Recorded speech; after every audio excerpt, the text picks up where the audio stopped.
Okay, ladies and gentlemen, a bit of a late start, but we're here, and today we're going to be playing something new. Two new builds, actually. The first one will be the Abyss Health Fracture Warlock, and we pretty much haven't prepared the build, so you're going to be having a live ideation with me. We're going to try out the new Warlock dude together with the other thingies and just trying to get the health fracture to scale into the trillions. We do have the equipments for that, so it should be possible. I mean, without changing anything, just moving a few skill points, not even anything in the Paragon board, right? This is pretty much my Tyranny's Grasp build. But we're sitting at least at the millions already, so that has me happy. Our resources also not looking all too awful. So we get this, like, right? We could do 723 million or 891 million, right? So we can already do billions now just with spamming our abilities. So we at least know that that's possible, right? Now we just gotta make it do trillions instead. But essentially no aspects, nothing for this build. And we're making smooths already. Good. We crafted 2 insane gloves earlier this morning. I'm gonna make sure that I don't accidentally break them down because it's not like that. That hasn't happened ever before. Okay, let's put these 2 away.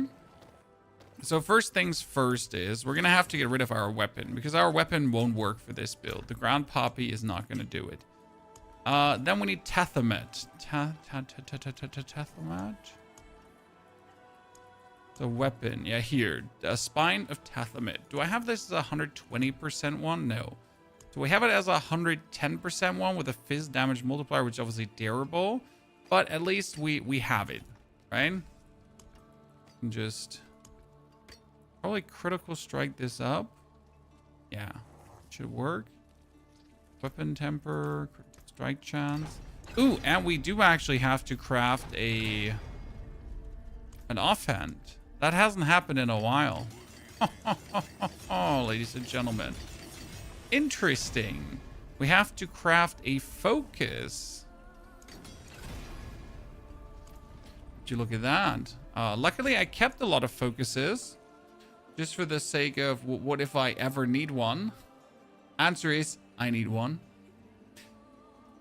Which makes me question, though, would Bale's eye work? Bale. No, what was it called again? The eye. Bale. I don't think... Shit, I don't have it. But I'm lucky. That's 1000 Eye Reaver. I thought I had that one. The focus for that. But let's see. We got focus, a couple. So we got one with crit strike chance. I guess that could work. We got one with weapon damage, lucky hit. All damage over time is not what we're looking. We get lucky hit chance. Oh, that's really bad. Got weapon damage and then intelligence, life on kill. That's all damage multiplier, and that's fire damage and crit damage multiplier. So it doesn't look too bad, right? I mean, optimally, we would keep the max life and the crit chance, and now just add like 2 offensive aspects to this. So, oh shit, I need to take everything from my other character back again. Let's go. Monty, good to see you there, partner. Just finished your Tyrant build. Now you're getting ready to drop this one on our heads. Well, Adam, it's just like new ideas, new inputs. Like if you get bored of something, maybe I can give you something cool and new, right? Which build we're going to using? We do a Health Fracture today. And a Rampage, Rat Rampage in better. So, because I wanted to play around with Rat Rampage and see if I could improve this even further. It should technically be possible to do so. But I am not 100% certain how well it will work out. Greater Tribute of Armaments. That's amazing because I can turn this upwards. Tribute of Refinement. Tribute of Armaments. Yep. And I pretty much need to shift things back and forth between my characters. I'm not sure if you're doing the same, but I just don't have infinite keys, right? So essentially, that's going to be it. I also need to steal my Banished Lord's Talisman because I only have one single Banished Lord's Talisman thingy. It's not completely true. Let's check. Banished. Yeah, see, we got one of those. Okay, so we get this one, and now we're going to add 2 offensive affixes.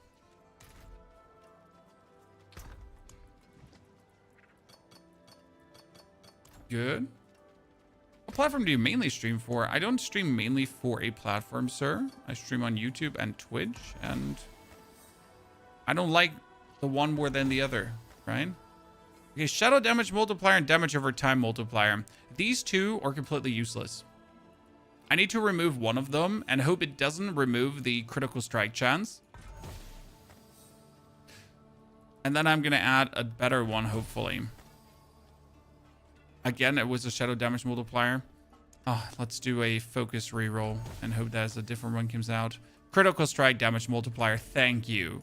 Because I'm not going to reroll around here with the shit. So the shadow damage multiplier can now be put somewhere else. I mean, shadow damage multiplier does actually work, so it's not horrible. Might as well keep it for that time being.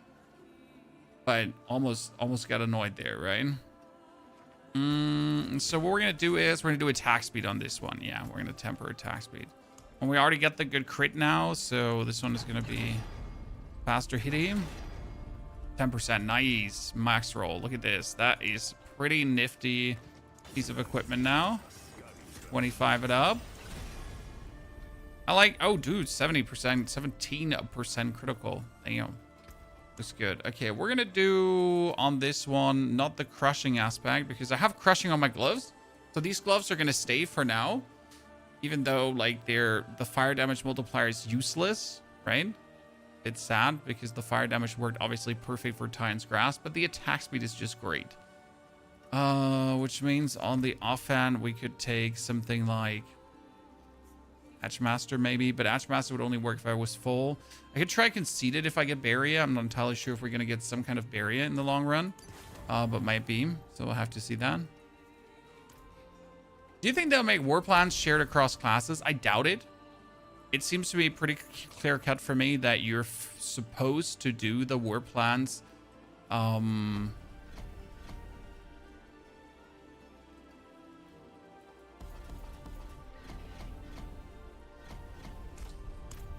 each character individual.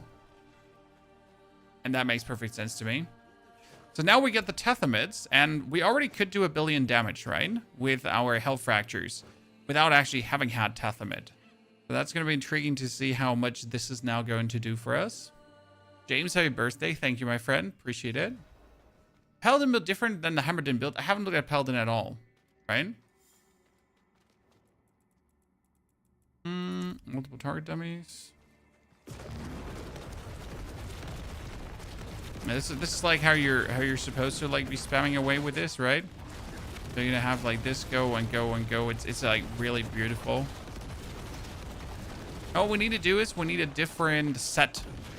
Set is going to be the hardest part because we're not going to be playing Veloch. By the way, before I go back and forth here like an idiot the whole time.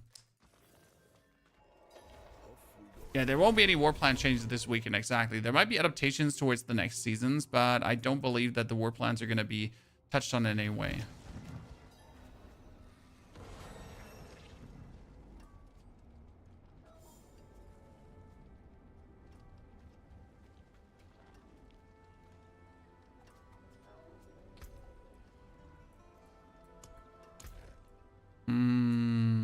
Set.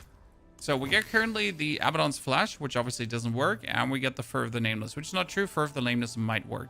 Yeah, the Theme of the Prime currently works to give us a multiplier instead of the Banished Lord's Talisman, so we're going to keep that for the time being.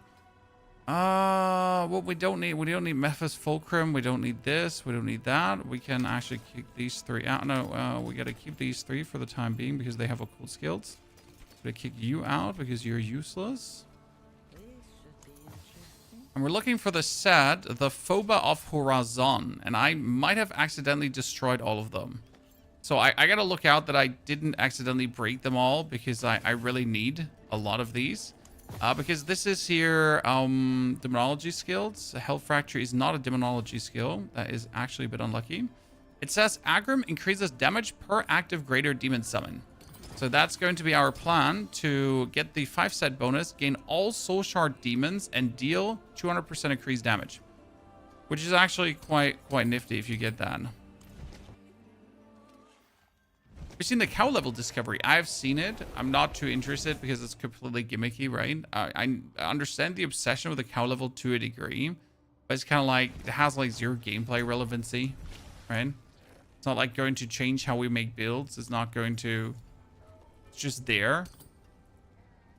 Here, Phobos Horizon. Good, good, good. We get more of those. That's good. Why do I keep running into this portal, chat? If I run into this portal one more time, we're gonna start crying.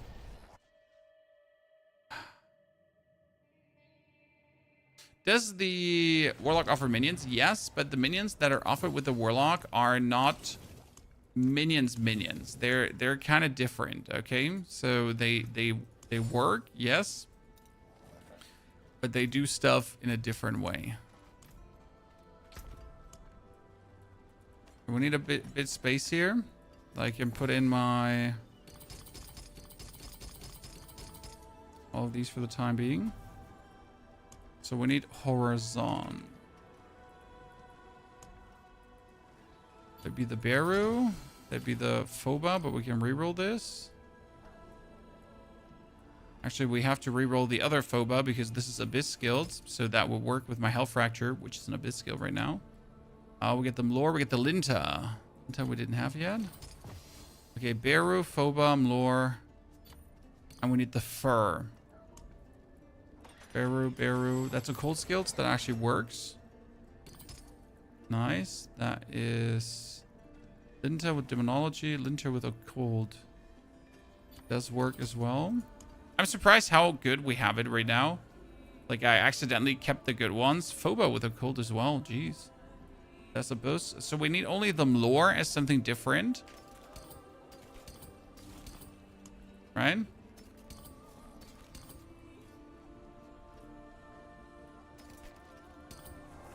Then we get it all. Well, this is Phoba with 3 Abyss. Have that. Arrow with 3 Hellfire. Hellfire doesn't work for us. Okay, so... we need to reroll the... to reroll this until it's a Fur. Because we got Beru, Linta, Phoba, Lore. So, please could you turn into a Fur? Beru, Linta, Phoba, Linta. 3-2 occult skills. Jeez. We're killing it here, Chan. But we still need a Fur, and that's Hellfire skills. I mean, we get the set. So the basic idea behind this is, it says, gain all Soul Shard demons and deal 200% increased damage. Okay. So the basic idea is, I'm going to take my command Veloch. I'm going to summon that dude. And that will summon all the demons and instantly give me a huge damage boost. Now, the intriguing part is, I get 200% more damage, okay? But at the same time, it's actually more damage. Because you get 200% more damage, which means you summon all the demons, right?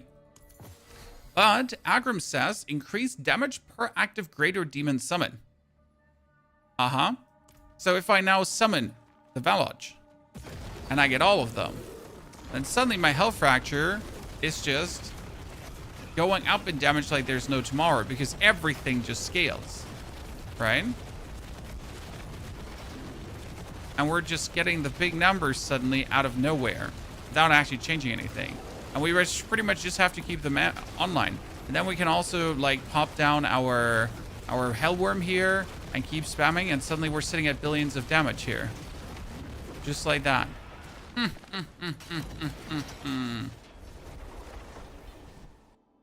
Explain how affixes EDC work, KO. We have a video on how to scale damage, in case you missed it. That was yesterday or 2 days ago, KO. And we're gonna upload a video later. So this is like a bit of a teaser, chat, because I already made 2 videos today. This is a video on how to make perfect items with the Horador Cube. Because I sat down this morning and just crafted perfect items for you. Because why wouldn't I, right? We're gonna get rid of Hackathon's Chasm. Hackathon's Chasm does nothing for us. But I wonder, is there a unique ring on Warlock that does something for us? So let's check our rings. What do we have? We got the Omen of Pain, obviously not. We get the Sire of Sin, that was for Infernal Breath. Ixfeld, the Seal is for Profane Sentinel. I wonder if you could do a Profane Sentinel build, because my Profane Sentinel right now does actually do trillions of damage already. So could that be? No, I don't think there's actually a single thing that works for this. That's Rampage. So the Ring of Starless seems to make sense, right? We're going to keep that one because it like seems stupid. The Sigil of Summons deals increased damage. You know, with Sigil of Chaos gains Diabolic Rebuke variant. Doesn't seem like it, right? So we're probably just going to slap a ring on. I'm going to have a Shadow Damage Multiplier ring with resource cost reduction, so we can take that for the time being. And then think about if we want to use something else, right? Is there actually an aspect that works with hex skills? Because we have an occult skill here, right? Let's see, occult. Aspect of heresy. Each different occult skill you cast increases all your damage. Well, I cast one occult skill. Okay, let's say 2 occult skills. That's not really good, right? Is there a fracture skill? No. There is this one here. Hex increases your critical strike chance against an enemy. Is that required? When we're sitting at 52.1% critical strike chance with our current equipment, I feel like going for the Calamity might be overdoing it. The problem is, what other damaging aspect do we have? So we got here, deal damage with Barrier. We get the Overpower, your fire skills, but that doesn't work, right? Because we don't have fire skills. So we would need something that works kind of like with what we have here. While channeling, but we don't channel. Exorcism wouldn't be doing good. When your abyss skills deal damage, shadow resistance. My shadow resistance is shit. So if it's 80% of my shadow resistance is 64%. Yeah, that's not too exciting, is it? None of these is too hot, especially not in the Abyss version. And the only Abyss skill damage would be that. Demonic aspect is Demonology skills. I mean, we could probably have the Demonology skills stacked, but that would feel terrible.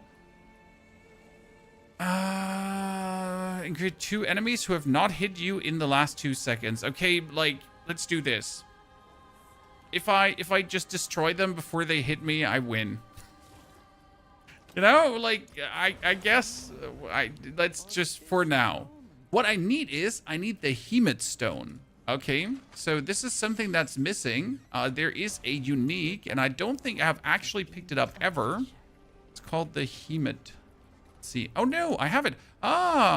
Bonuses from Command, Warlock, and Ritualist Fragments have 100% increased potency, and your cold skills deal more damage. That does seem not too terrible, right? But I'm not entirely sure how this will turn out to be. This has damage over time multiplier. So it's going to make my Ritualist Fragment more potent. And my fragment currently says, occult skills deal increased damage per stack of Overpower and gain 10% increased size per 2 stacks of Overpower. With at least 4 stacks of Overpower, occult abyss skills apply an additional hex. Enemies on hit and occult hellfire skills have a chance to grant volatility. So if I now have stacks of Overpower, I'm going to be a meanie beanie. Right?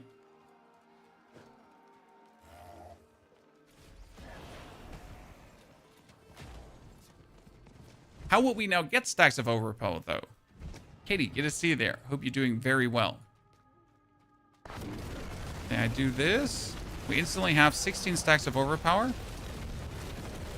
And we're sitting at billions of damage. Okay, that's confirmed. Then we can hit him with the Hell Fracture. We can just keep doing that. And I guess my Command Varloch gives me Overpower, but why? Why does Command Varloch give you Overpower?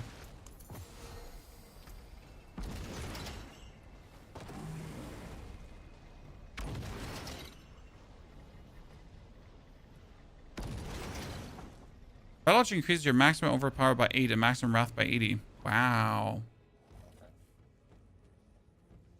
Wow. Wow.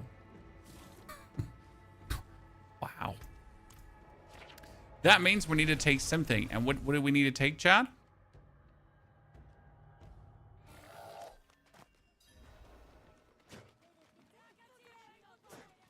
Is chat pissing you off? Yeah, chat is never pissing me off, sir. How could you say something preposterous like that? We need to go on our other character and we need to steal something from him. Which is kind of like awkward because I only have one of these.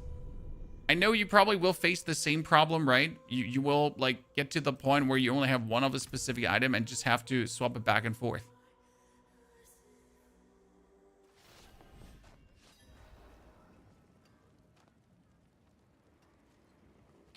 So we're going to have to steal from him the Banished Lord's Talisman. Because if we can have so many overpower things happening, we definitely need damage per overpower stack, right? And we probably need to also have the damage per overpower stack tempers. Because if I can get 16 overpower stacks right away, well, yeah.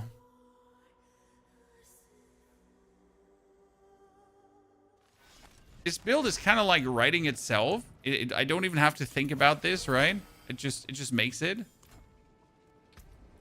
Okay, we are going to San Francisco. Retemper into damage per overpower stack. We're not going to try to roll them perfect right now because I just don't have the materials. We'll have to grind the materials down the line, right? Damage per overpower stack. And we're going to just jump into a pit like in a second to just test how this feels already without like having the Paragon board done because I just want to do things, you know? Damage per overpower stack. Our glyphs still need to be recast. Let's just do a quick and dirty pit 80. That would be torment 10. If I can do torment 10, even without optimizing further, I would be very happy, right? I'm going to pick this up. We're going to command Valach to get our demons.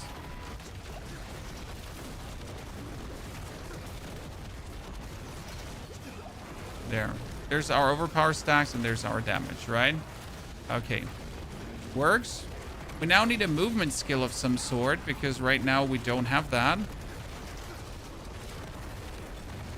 Yeah, so that would be like very easy face destruction already. But we're slow and sluggish, so obviously we need to do something for that now. I like how we're just getting 16 overpower stacks, which makes me think, how can we use this for other builds now, right? If I can easily get this going here on this skill, can I use this on my barrage build, for example?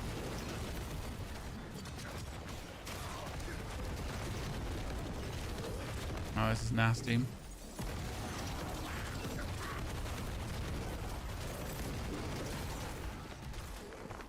Gotta keep like sure that my... You know, there's one thing I can't play. I can't play the Paragon board that works with dominance. So there's a Paragon board that works with how much dominance you have. But I feel like that one would be a dud because if I have to command Valach here every 8 seconds, I think that would just feel terrible.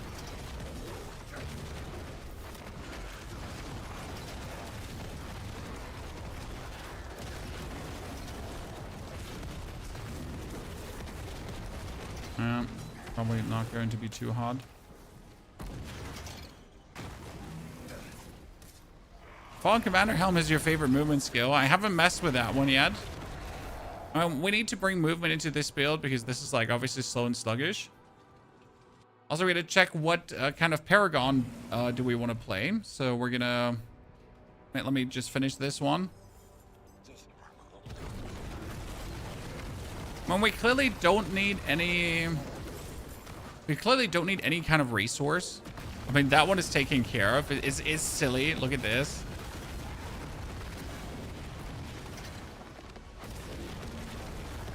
I guess the Ring of Starless Skies helps with that. But even if we didn't have the Starless, right? You have like the reduced cost. This makes me wonder, do we even need to play the reduced Health Fracture cost? Because right now we have the reduced Health Fracture cost, but I don't think we actually need that. Because you have so much resource generation from Valach that you probably don't have to have it. By the way, how do you pronounce this correctly? Is it Valach or is it Valach? Or is it none of the two and I'm just completely fucking it up?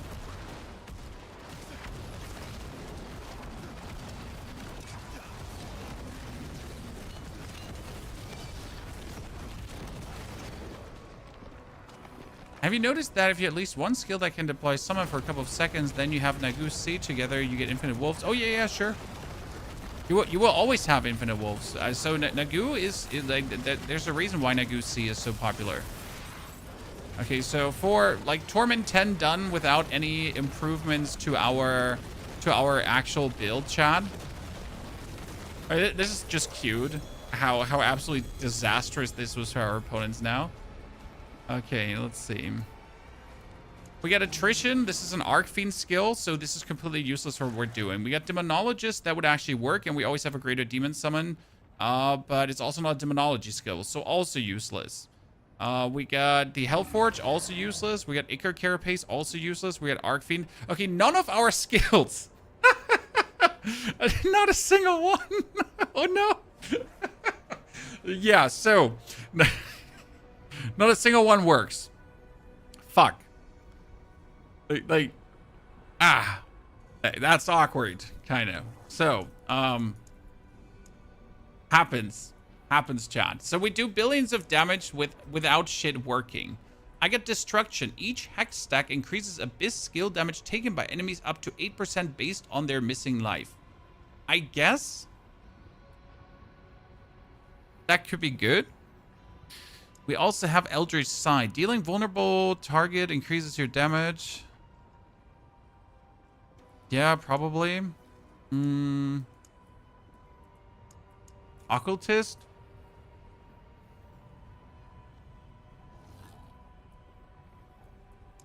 Entropy.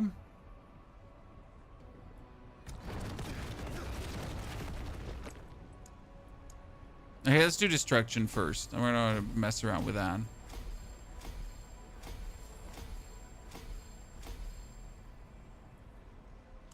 That's kind of funny. What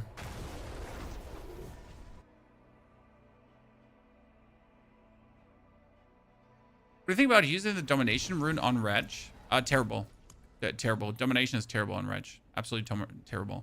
You need an enemy to do it. Like as soon as there's a requirement to do it on someone, like it's just bad. I'm sorry. And it won't be ever better. Because you're like forced to interact with the target to get like a base effect out of it. And that's just never going to be good. I'm gonna be honest there. Okay, so basically it works. Now we just gotta like throw things out, add other things to it that work better. Because obviously, like in my Paragon board, nothing works. Gotta consider like Hex Vulnerable Weaken. That definitely works, so that's more damage. Damaging with enemies with Demonology skills shreds their soul, but that's useless because I'm not damaging them with Demonology skills. So we actually get to redo the whole Paragon board to even remotely get something done. Huh. That's interesting. So let's begin here in the first board. The first board is a willpower based board. So we technically would like to have something that works with willpower. We could increase our critical strike damage with willpower, but I don't like the bonus. We could do Unbound. That is simple. We could also just for every 5 willpower, but we're not in shadow form. So that multiplier doesn't work. Abyssal does work, so we could have this one at least in for now. That is a willpower base, and willpower is obviously really simple to get in a willpower thingy. Then we go up, then we go up. Okay, this brings us into the next board. Now the next board needs to be something that works with what we're doing. Ritualism is just cast a sigil, right? Done. 90% bonus damage. Undeniable good. The board is a scaler for willpower as well. Optimally, you're going to go in the bottom and then go out on the top. Why? Because you can get all this willpower here easily. Right? So that's like the reason why you want to go in there. Then you can just snack off all this willpower here. This is also volatility damage bonus, damage per overpower stack, which is good. We could put the destruction in here because that will work with a lot of the overpower that we're doing. Yeah. If the area gets bigger, this one should be taken too. Damn, it's going to take so many nodes. This one's going to be crazy. And we can take the armor on this side as well. And we can take the life on this side.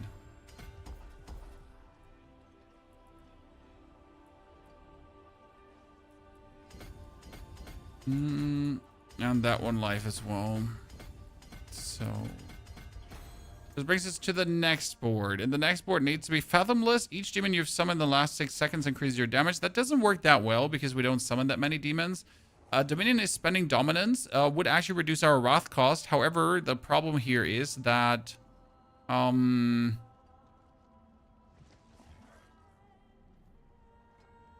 it's of the Demonology skills. So that wouldn't work. But it would work for what we're doing. Chaos is your cold skills to increase damage while you have Overpower.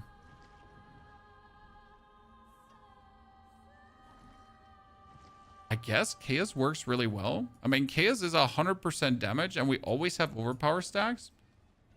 So, I guess. Yeah.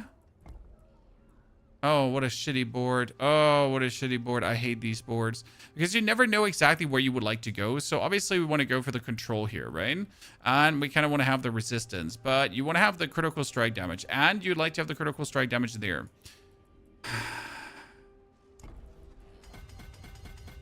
I hate this kind of board because there's not a single note you don't want from this. It's hard to make an educated decision what to go for, especially because you need the maximum life. It is a willpower board too. Each Warlock board is actually the perfect willpower board, which is kind of ridiculous when you think about it. You know, other classes have to fight to have their boards like coded towards the stat they want to. And here you don't even have to try. You're always fully coded into the stat you're looking for. Done. Okay, we got Abyssal for the Abyss damage, and we got Destruction for the Destruction thingy. We were thinking about adding...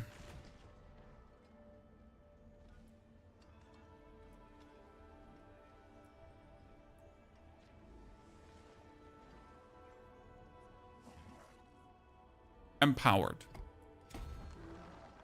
It's a willpower based one and should work.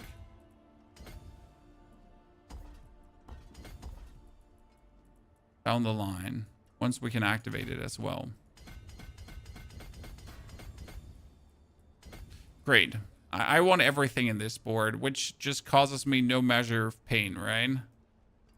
Where are we going to go out? I guess we can go out here. This is probably the easiest one. And that would be with Fathomless. We get Dominion. We get Greater Hacks. I mean, making enemies of hacks vulnerable or weakened is 25% less damage and 75% more. So I feel like that's a must.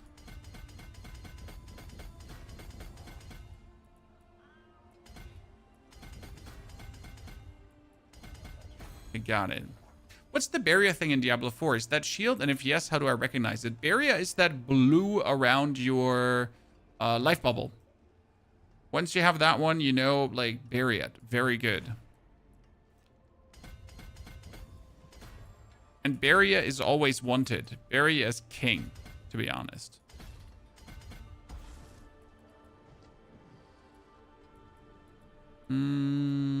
If I play Occultist,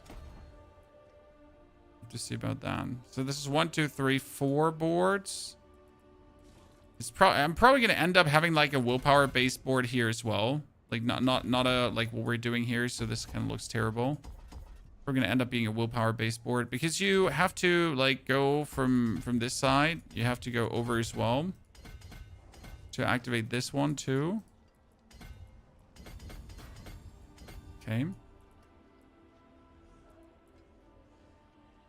Gonna be a willpower based skill. Let's say Headhunter for the time being. Headhunter is just going to boost. Why does it have to be willpower based? Because you're like the 1, 2, 3, and then you're gonna go over here and go out. It's just like too good to not do it. What's the last one? Overmind is Abyss skills to increase damage to crowd controlled enemies. Hellfire skills while in demon form. Well, we could do Fathomless to get the most out of, but we don't summon enough demons. Each demon you've summoned in the last 6 seconds increase your damage. I mean, technically I can get this running. Because you already do start with a good amount of demon summons when the round begins.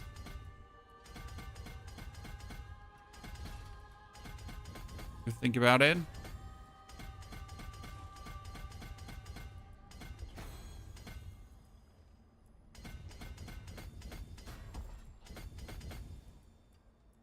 Okay, so this is the preliminary new board with at least like some different glyphs that might or might not work. Let's go back to that pit 80 that we've done before. What are you watching? So on Mobilytics, Frederick, you can check what the boards are coded, if that makes sense. So like there's a list for every board, what it is for a board. Is it a willpower board? Is it a board for we didn't look for the movement speed, right? Is it a board that is rather a dexterity board? Is it an int board? So which stat is the most prominent one in said board? And since all the glyphs need a respective stat, there's like, what are you looking for? See, we went from single digit billions to double digit billions just by fixing this. So that's already very good. Nice improvement. I think, you know what we need? We need the Shadow Step boots. How about that, chat? How about Shadow Step boots? I've actually never played them before.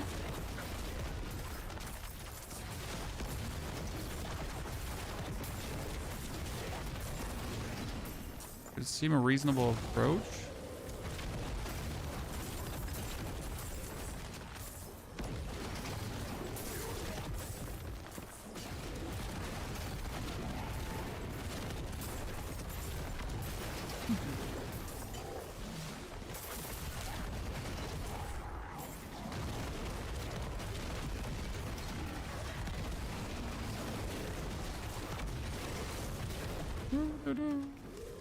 It's going so much smoother now.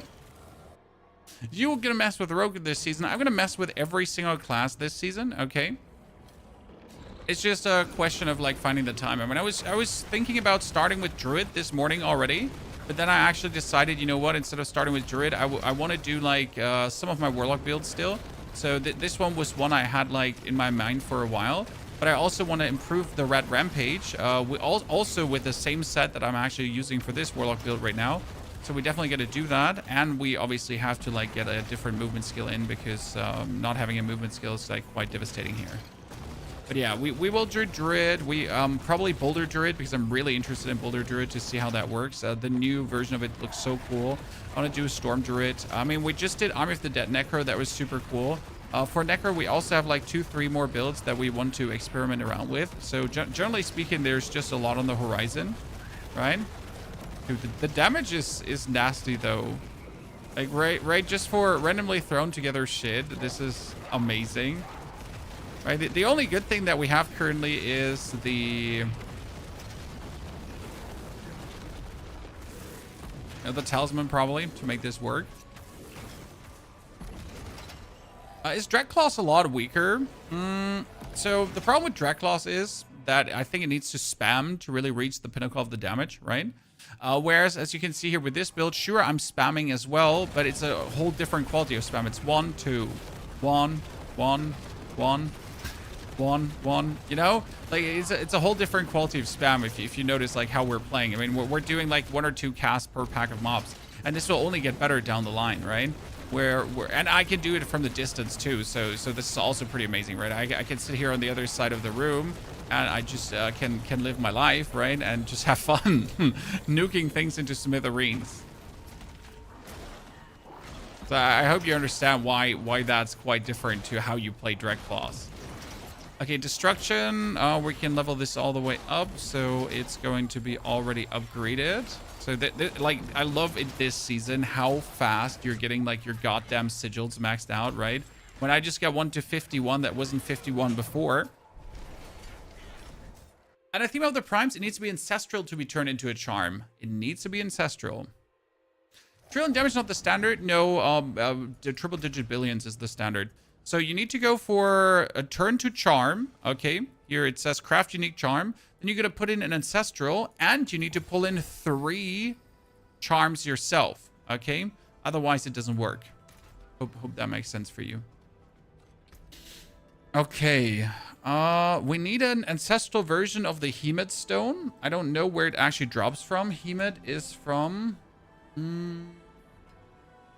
Bartuk. What? Oh no! Oh no! Oh no! Oh no! That's so. Well, actually, it's kind of lucky because we can really nuke things, but shit. Getting a better version of this won't be an easy trial there. I've got a single unique charm. You find a lot throughout the world. What's been your favorite build so far? The Tyrant's Grasp.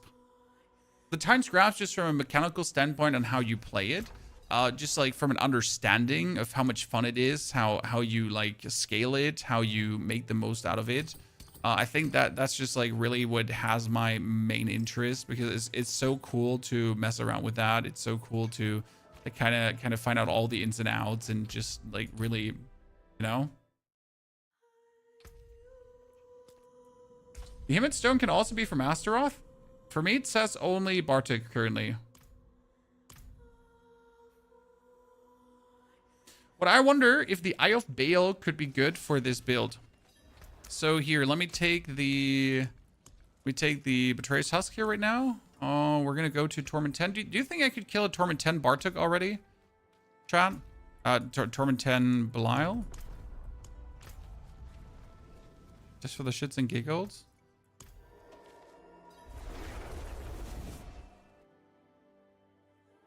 Evo, good to see you there. Welcome back to your second month of support. Skithers also. Crunch Munch. Wonderful greetings. Gorilla, thank you for the 77 months of support. Ladies and gentlemen, big appreciation. So we still have 11 skill points that we haven't spent, chat, because I'm not sure about these skills. Why do we have the Blazing Scream, chat? So the Blazing Scream we have because he's a greater demon, and every greater demon summon is 30% more damage. We're also thinking about kicking the Hell Fracture out and going for the Volatile Explosions. But the thing is, Volatile randomly empowers the Hellfire skill, so that wouldn't actually work. So you might as well go for the cost reduction, right? So that's the main reason we currently have the Blazing Scream with us. And we could technically also go for the Infernal Breath instead, but that costs Dominance, and we don't want to spend too much Dominance. Which what are you doing if not APOC, Drew Mans? I mean, APOC is just boring as a build. So, I mean, like, do APOC if you feel like it. But, you know, shouldn't be surprised when people choose to not play it. Okay, here.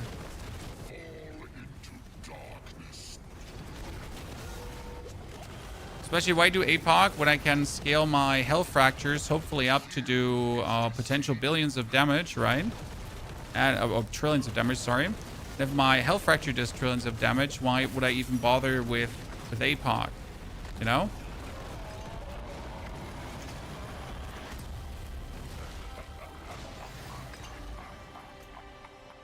Okay, Bartik is supposedly having what I'm looking for.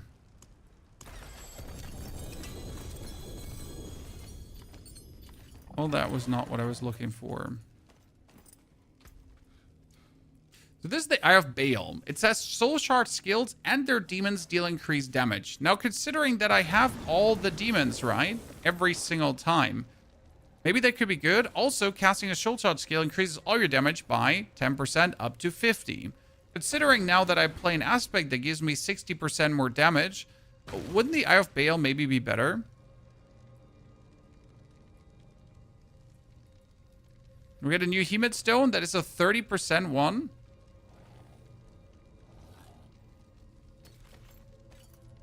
Obviously better than what I had before. This is what I'm thinking about, like the Eye of Baal, if it could be doing something good, right?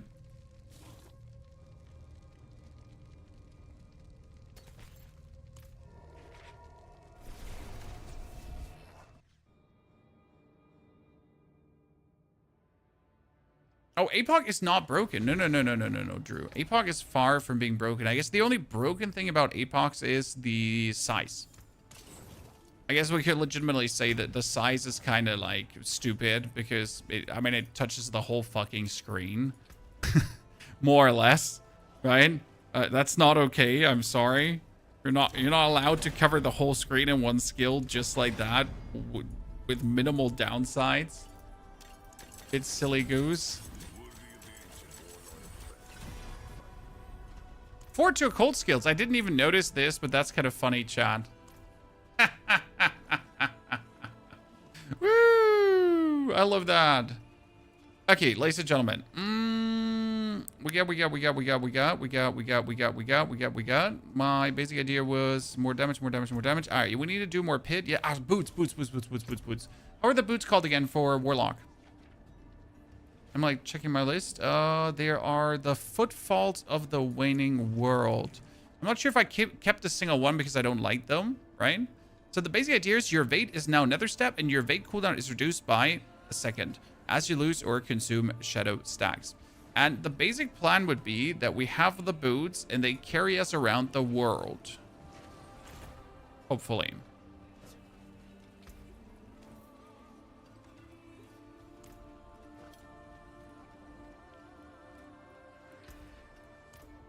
Hopefully. How you doing? Very well, my friend. We get some burger evening later. My wife gifted me a slushy machine, so we can make slushies now. We get this one, so I can just go and evade cooldown around. But we need to get boots that have attacks reduce evade cooldown, right? Otherwise, we're screwed. Because then I can just do this. Yeah, we need attacks to reduce evade cooldown. Otherwise, this is going to be awful.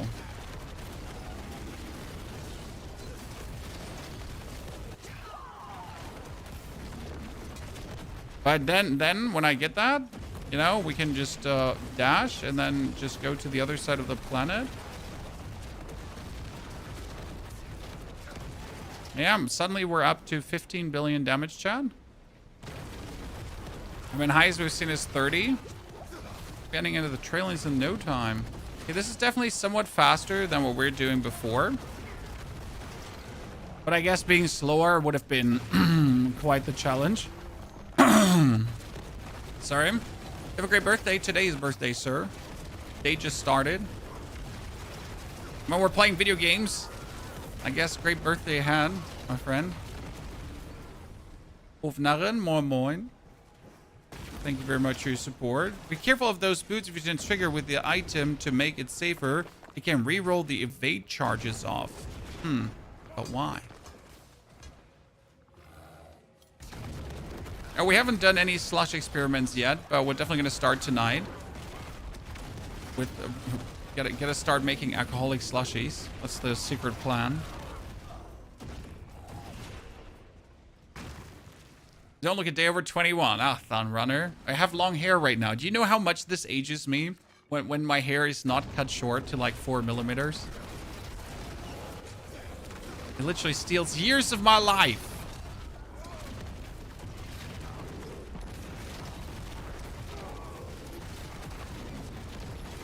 Instant old fart powers.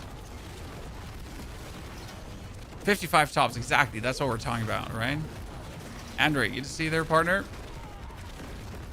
So, like, you notice how now, movement-wise, this is definitely more convenient, but not really convenient yet. Just more convenient. I wonder if the build would work better if I kick out the... So right now we're using the Apocalypse. What reason are we using the Apocalypse? The Apocalypse gives us stacks for... like the Apocalypse doubles our damage. So if an enemy survives the Apocalypse explosion, they're going to take 100% increased damage for 4 seconds, which is quite nasty when you think about it, right?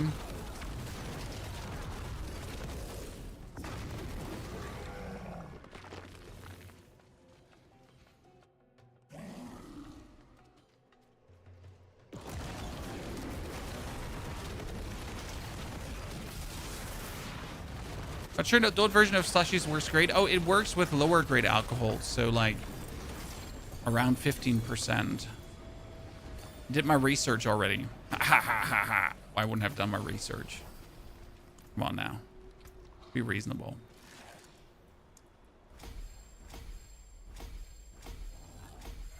Let's get our glyphs up that we can finally use again.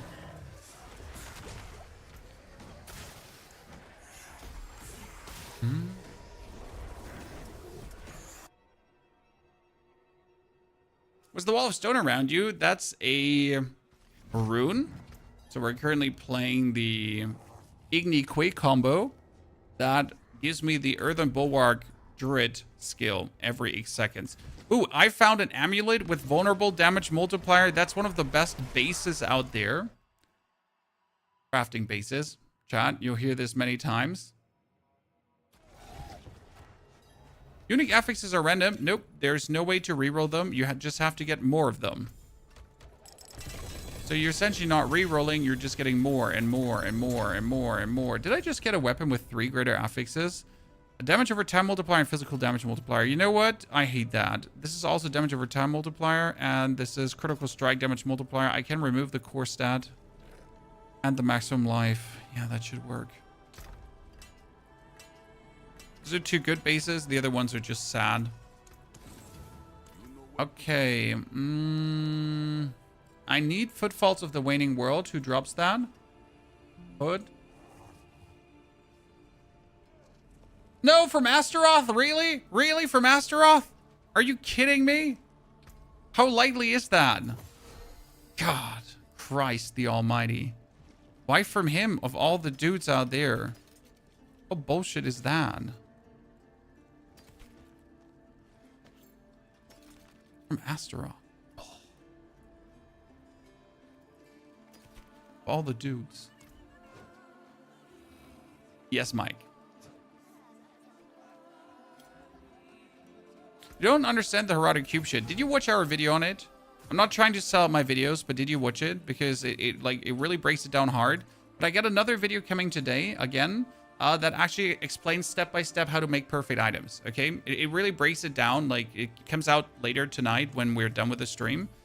And it kind of shows you how you make items and what you look out for and how to do this. It's really, really good. And I highly recommend you to watch it because it's going to make you giga smart.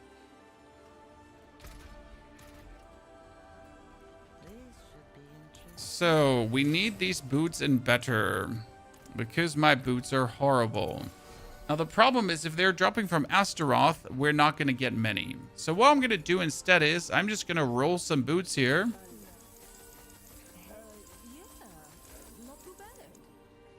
Then we're going to take the blue ones. And we're going to downgrade them to upgrade them to unique. Oh, I hate you so much. The last time I did this, I got the Boots of the Waning every single time. And now you're going to give me that, huh? You little shit. Oh, you little shit. Big time scamming incoming chat. And then we have a yellow one with 2. Yellow ones can have 2 as well. I'm not going to remove 3.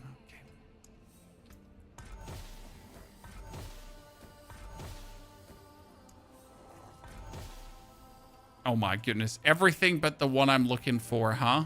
Huh? Oh goodness. Oh goodness me, Chad. I mean, I do have a solution for this problem. Okay. Screw you. Step up to my I do have a solution for this problem. And that would be Belial must die another time. Belial must die another time. And then hopefully Astaroth is going to give me what I'm looking for. The thing is, I've had so many, chat.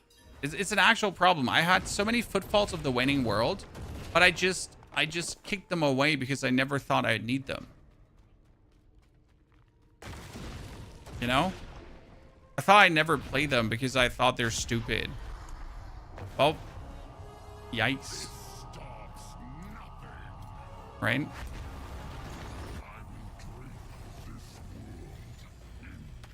Velage, demons, that, and nope.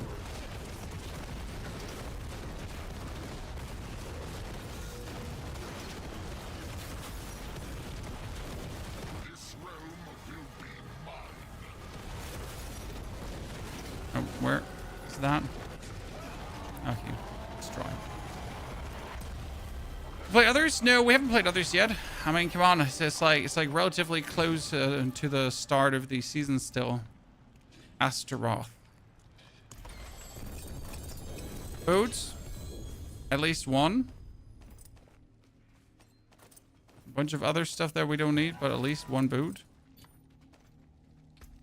Okay, what do we got here? This is having nothing better than the other one. The other one at least has an evade charge bonus, right? I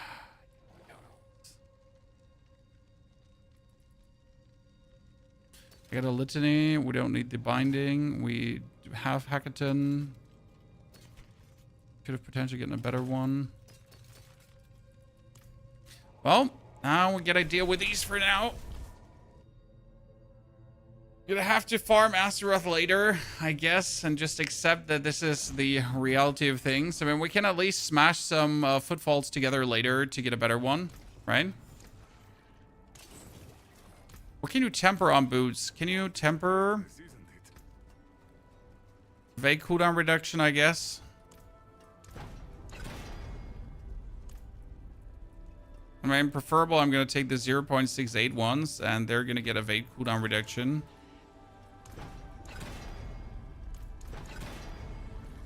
Yeah. And then we're going to masterwork this up to at least get something out of this. Here, ladies and gentlemen, problem solved, at least marginally solved. Somewhat. Our biggest problem is that we need a different chest piece, not this chest piece, because this chest piece belongs to a different build. So I can actually show you chest. Do we have a good chest base? We had a base here. Yeah, look at this. Okay, so this is a chest, guys. It has physical resistance and maximum life already. The crafting is going to be real simple. In this case, we just add affixes, but we're going to add defensive affixes. We could technically add a resistance affix if we wanted to, but we don't want to. We want defensive. In this case, we want bonus armor, preferable. So we're going to just put this on now, and it gets us armor. That's amazing. Now we could think about, do we want another defensive one? Okay, which could be any kind of resistance. You could also just add a, like straight up, you could add a resistance affix. So I could just add any resistance that I then re-roll into all resistance, for example. That could work. Or probably just going to slap on a defensive one. We get life regen. Obviously, we don't want life regen, so we're just going to go over here now. And then we're going to re-roll life regen into something that is not life regen. Anything that is not life regen, right? And willpower is not the worst. It's not what I would want to have, but better than nothing. Here, resistance to all elements. Perfect. Look at this chest piece, ladies and gentlemen. Look at this chest piece. Let's fucking go. Just the ultimate defensive masterwork. Put on the undying aspect for now. Even though this loses me like a lot, but I'm still playing here our temerity. We're not spamming that much, but more is better than nothing. Then we're going to temper on the maximum life. I mean, technically temper on until we have max roll, but we don't have the souls right now to do that. Let's go resistance. That needs to be socketed. Dude, this is like how simple you pretty much craft yourself something. Then we need the Prid rune, I'd say, right? We're gonna play Prid, and we get down here. We get Igni and Neo. Neo. I don't have a Neo here. We go over to the other.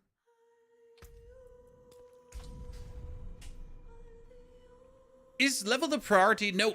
When it comes down to unique items, you just want to have them KO. So even if your unique item is level 30 and you're level 80, you would keep that unique item because the power is often build enabling. So generally speaking, it's more important that you have the unique over... Do I not have Neos?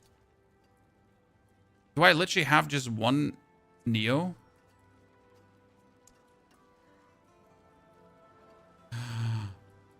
But why?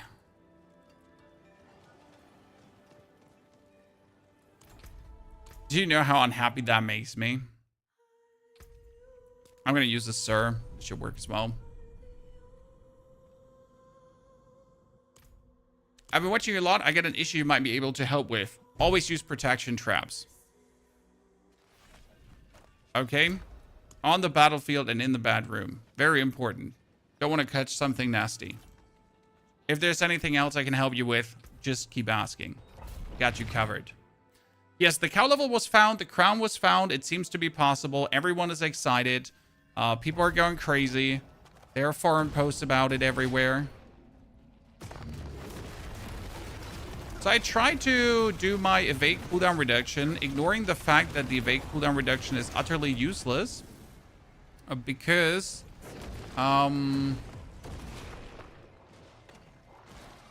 we have replaced our nether step through an evade. So obviously it wouldn't do anything.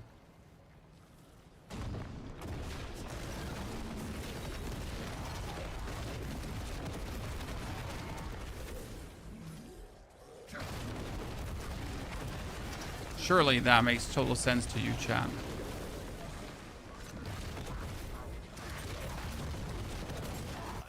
Stop running.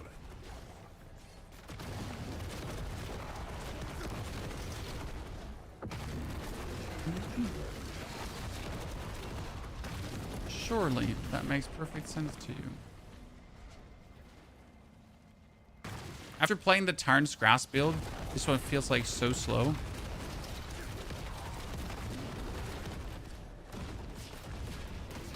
Was the Tarn's Grasp build that was like using your hands to molest everyone, chat?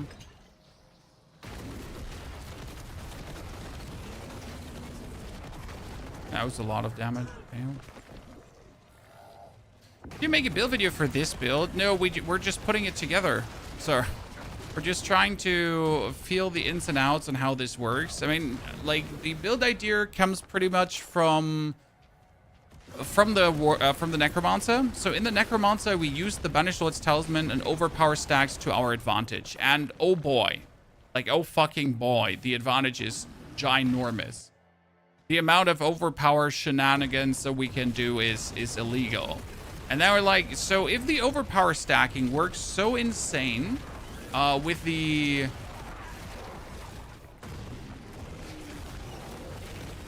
Necro, could this work as well on the Warlock? The answer is, so far, yes. And now is the question, if it works so easy with the Veloch set, so command Veloch, which other skills can I choose with this? Right? Because this works like incredibly well. I press the button, I have 16 overpower. And I summon 4 greater demons, which is 120% bonus damage, plus 200. So it's 330% bonus damage, plus the 16 overpower stacks times 12 bonus damage, right? Plus all the other bonus damage we're getting. And suddenly you're going from you're not dealing a single point of damage to good night, you little shit.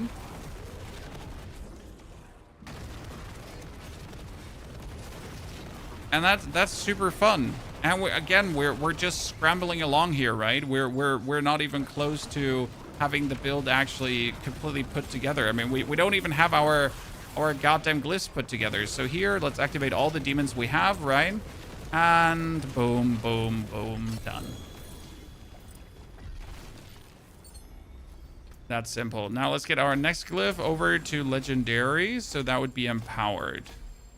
Okay, done. So now empowered is also finally up and running. So this would be empowered. Born of willpower and getting a lot of willpower. This is for every 5 willpower within range, deal increased overpower damage per stack. And this is like extremely low though, which is kind of sad. We get the destruction for the hex damage, the empowered, we get the abyssal. So these kind of like make sense.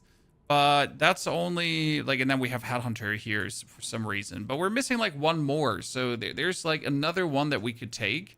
And I'm not sure which one I want to take. So this is like 4 activated. The last board here, the Fathomless board, is a willpower board as well, as always. I mean, Eldritch Sight would say dealing damage to a vulnerable enemy increases the damage. So I guess Eldritch Sight could be one of the better ones to just take, right? So that one is willpower, willpower, willpower, willpower, willpower. Actually, this is Demonology skills. That makes no sense.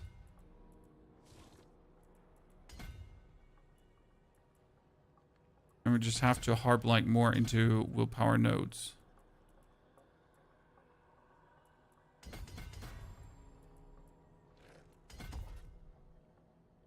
Should work down the line, maybe. Temerity is from the Harbinger of Hatred, but I can also drop in other locations. You plan to do the cow level on stream. I don't have the required pieces for it. I also did not actually look for what all you need. I just know I don't have the pieces. Or some of the pieces, right?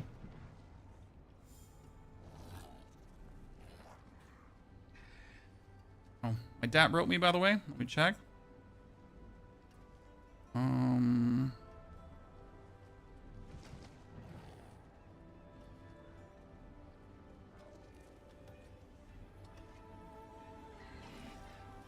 we get that? The build guide on this? No, I'm sorry. Your Warlock Hellfire Scream Metamorphosis. Okay, so Metamorphosis is bad for Hellfire. Because, I mean, you probably use Blazing Scream, right? Or which one did you use? Infernal Breath. We're using Hell Fracture, and we're using Hell Fracture as an Abyssal skill. Because if we do this Hell Fracture Abyssal skill, it pulls enemies together, which is really good. But we can use it with a Ritualist Shard. And then we have Overpower scaling happening 16 times 12%. Right? 16 times 12% is kind of nifty. Technically, we also have like a nasty Overpower node. We have the Tidal Aspect here. And the Tidal Aspect could be played instead of this Abyss skill one, because this would instantly give me another 4 stacks. So now I actually am able to go up to 20 stacks. I'm not sure if that's worth it, all things considered, though. Now, how do I get my stupid Nether Step cooldown down, though? Because my evade is replaced through Nether Step, okay? Your evade is now Nether Step, and your evade cooldown is reduced. But when I reduce my evade cooldown reduction, then it doesn't reduce the cooldown. So that didn't work out. Evade cooldown reduction. So which other one is it? Mobility? Does mobility cooldown reduction work? Mobility cooldown reduction should actually work, right?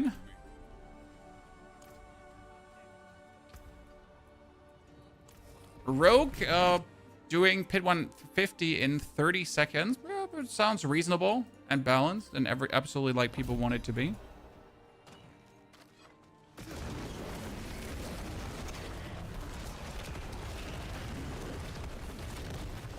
Okay. Oh god. My wrist is ringing because people keep writing me messages. Not good.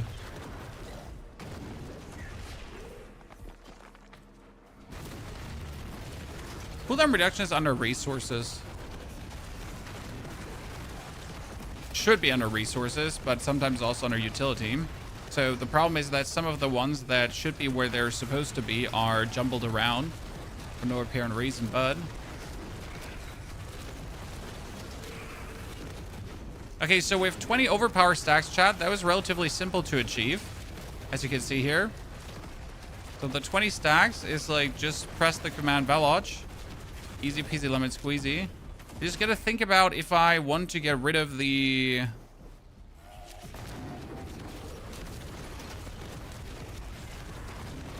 Dude, this is working really good. I wonder if we should play the overpower aspect just to have the stacks higher at any given point. Because so right now the issue is that we have no way of keeping the stacks. So the stacks will run out unless I press my button, right? Why not? I guess it's easy to just press that command Veloch button every egg, so that should be fine. All my overpower stacks are no, there's my 16 stacks back up. To 20 again.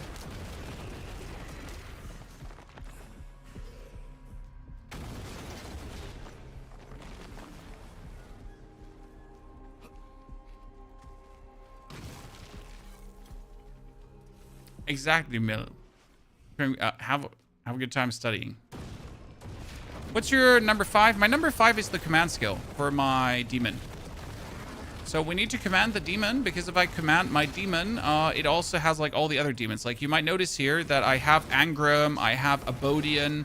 So I have all the lads together, right? I'm not just playing one lad. This is a Giga lad build. Has all the lads. And I actually want to play this one per greater demon summon. I want to play that together with my rampage spam build.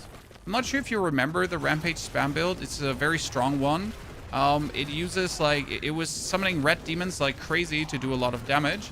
And then it was barraging like there's no tomorrow. And technically, if I get red demons like crazy, like I can summon like 3 to 4 of the red demons, and each demon is a 30% damage boost again. That should work. Especially if I could pair this together technically with the command skill.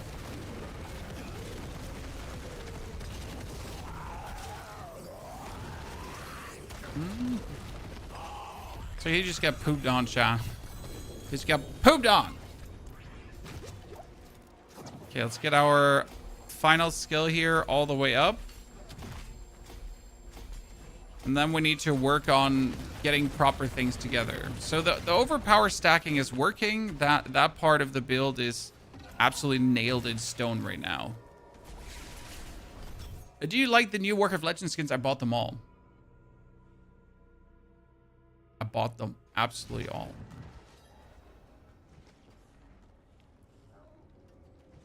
Oh no, this is not Command Fallen. This is Command the Dude Man, Bro Beans.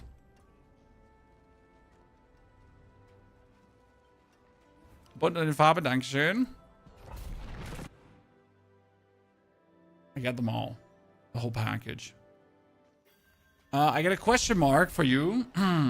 Does the Crux of the False Prophet disappear when you fight Mephisto? No, you have to beat Mephisto.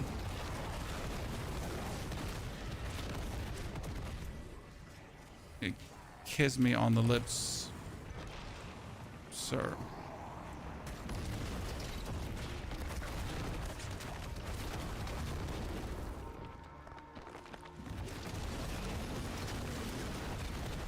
Mr. Nook inviting me. That's good. We did a 30 billion hit. I should probably swap my build for doing Mythic Undercity tributes. Wait, which torment?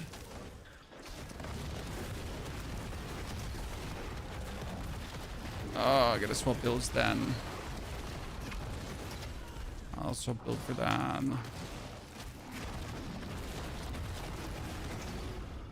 Because my build is not yet ready mobility-wise until we have the thing to do like mythic tributes, right? Now we're gonna... Our little friend there. I wonder if I could boost the Tiny's grass build also with overpower stacks. That's a big question. Okay. Build for this doesn't exist yet. I'm sorry. This is still like a big mental experiment. I'll be able to have a planner for you by tomorrow, so don't worry about that. But I'm not sure how much cooked out we have it. Like, I'm not entirely sure, for example, if I want to play the Profane Sentinel. But, like, on the one hand, the Profane Sentinel is just there to give me a damage multiplier. On the other hand, the Profane Sentinel is insane damage, especially later on. Because if I have everything stacked up with my overpower stacks, he does 100 million damage base as well. And if the Profane Sentinel only attacks one target, he actually also just grows in damage. So technically, it would be stupid to not play with a Profane Sentinel, as he's just fantastic, and I only need to summon him every 15 seconds, which is like nothing.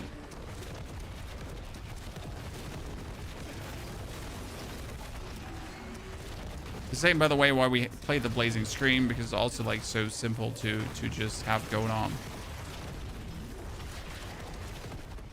20 overpower stacks, yeah. Sometimes you just do what you gotta do. And let's not forget that every overpower stack gives me also 60 plus damage additive. And it will be more additive damage. But yeah, we're getting a lot of additive damage from this as well, which is obviously in itself like kind of crazy. If I now master work my items properly up, that additive damage will go to the moon, right?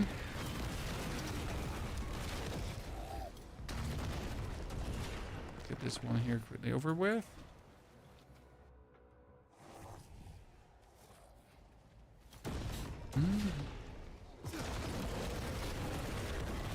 Rogue Sorg are the fastest? Yeah, but who cares about speed, sir? All about fun. I mean, it's almost like people treat this like a normal season right? As if they are trying to win a prize. You know, I can understand if this wasn't the DLC and it was just Season 13 and you're like trying to figure out the strongest, fastest build. But this is the new DLC, like everything got reworked. And people have been stopping playing the Warlock because other classes are faster. Like, okay, I understand, but really?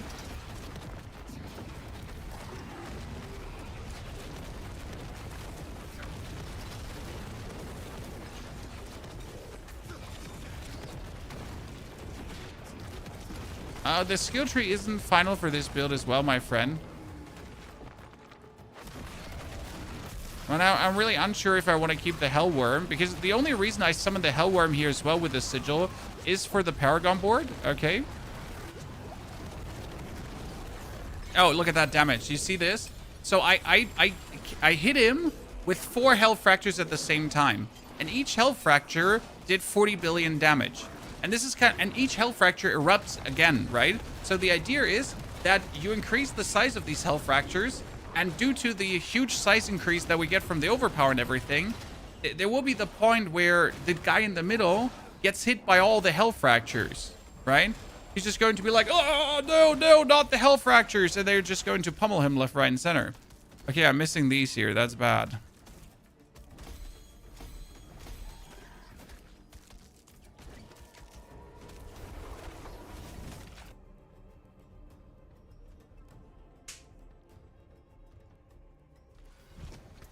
Good. Willpower. So we're gonna kick this all away now. We're gonna save here, ladies and gentlemen.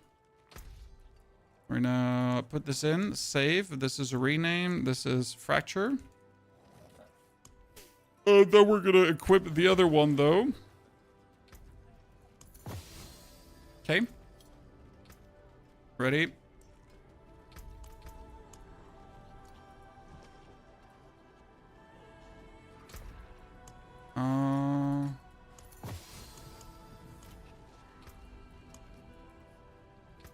I need one more armament, and I can make one too. Look at this, chat. So if you have 5 tributes of armaments, so I can make another one. I have 4. If I get 5, I can make a mythic tribute out of this. So that's what's currently missing, right?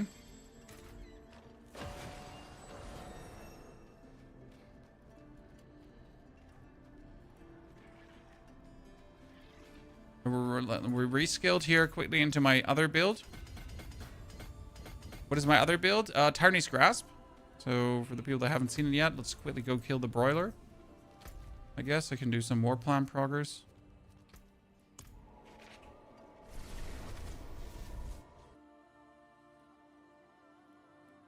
Only one mythic for this build? Oh, what do you mean only one mythic? Okay, let's remember how this build is being played. Who remembers? How was this build being played, Chad? Blah! This is how the build was being played. Okay, I got it.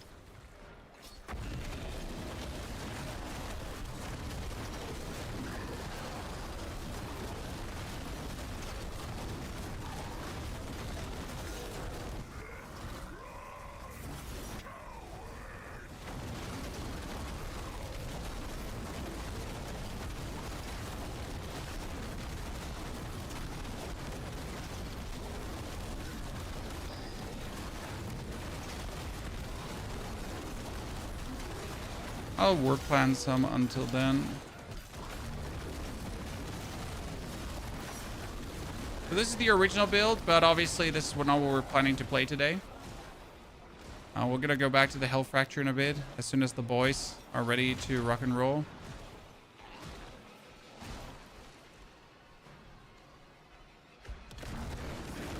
Tyrant's Grasp. The thing about Tyrant's Grasp and visual clarity of ground effects is not required. Right? So other builds might need the visual clarity, but due to the way how the build plays and due to the levels of defense that you have stacked up, you just simply don't need it. Right? Okay, you know what? The good thing is, like, we're gonna have to wait 10 minutes for my lats. But I can actually wait these 10 minutes in the Hell Fracture build, right?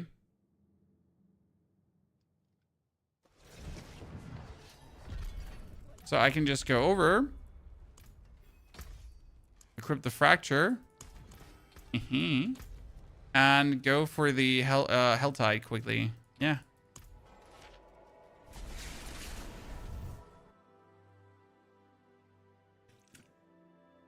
Survivability of the Hell Fracture build is really good because you have 4 demons that are in your way. Okay. Marsh, you're building the Immortal Whirlwind Bar. Good luck. Is it complicated? I don't actually know. So, you have these demons here that are tanking for you. Look at this. So, I have the lads. I have Big Boy, the other Big Boy. But also, one hit just kills everything. So, I go here, boom, boom, boom, everything dead. And then I just continue. So, this is like the story of my life, right? This is how it's going. I just blast things. I don't just hurt things. You just blast whatever is in your way. Right, as long as Valage is with you, as long as this is... And this is like pretty much... You have to understand this is the lowest version of the build. So you see 30 billion damage. And 30 billion damage is the beginner. It's the waffling version. It's the absolute sad phase, not even cool version, right? So we got so much more growth left. So when I say like trillions of damage or every single like Hell Fracture hitting for like 500 billion, I'm not kidding. Right? I mean, you've seen how we went from 1 to 30 in the duration of this stream so far, and there's still just more growth to be had, especially when we figure out which skills we really do want to play, if everything is going to fit together. And look at how much fun this is also for the Helltide, because you're standing in the middle, so topic survivability. I'm standing in the middle and I'm just spamming these Hell Fractures, and they keep exploding, right? And they keep exploding, and they keep exploding over the screen. And that just makes them so convenient to play because I don't have to get in close contact with anyone. I just stand here in the middle. I just make sure that my 20 OP stacks are 20 OP stacks. And then I just blast everything into smithereens. And that not just too few, right? They're just like really fun smithereen.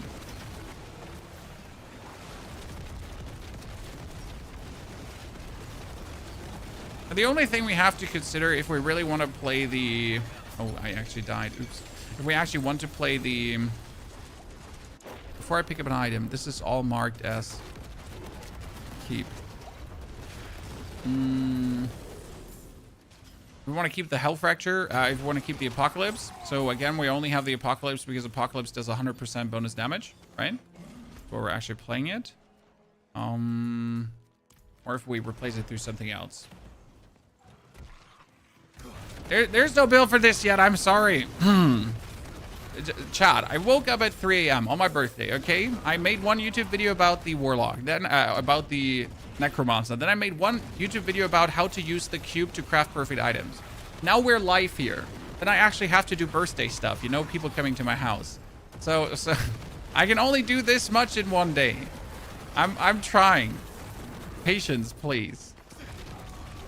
Anonymous, thank you for the sub gift. That's quite kind of you. And congratulations, Sir Katako. You're now a chosen one.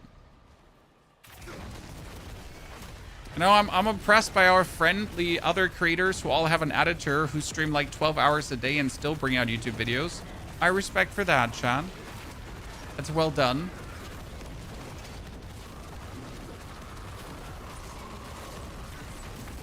Me make things alone. Me no editor. Also, me no want editor, right? This reminds you of Blood Surge. It is similar to Blood Surge, yes. What I like, so one thing I disliked about the Hell Fracture is, look at how it spreads. This is stupid. Why does this triple explosion have to spread out? I hated that. It made me like instantly say, no, I don't want to play this build. This is dumb. I hate it. It's super fucking dumb. What a stupid shit build. What is this? Now, though, the more we've played it, the more we've actually put into it, and the more we have, like, messed around with this one here, increasing the, like, with the overpower stacks, increasing the size, you know, because that's the thing. Occult skills do increase damage and have more size. Well, we have 20 stacks, chat. So without our overpower stacks, it would be tiny, but with our overpower stacks, they're overlapping. They're overlapping. And that's my problem. We could never have them overlap, but I have 5 skills that are overlapping now.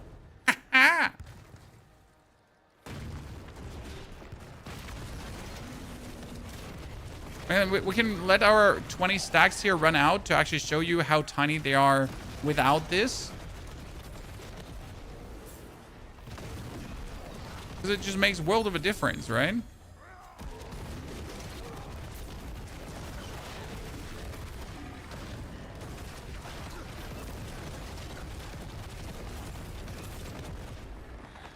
This is a Health Fracture centric build.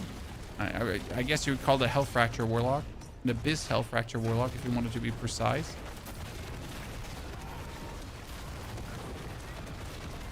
Let those Overpower stacks run out for a second.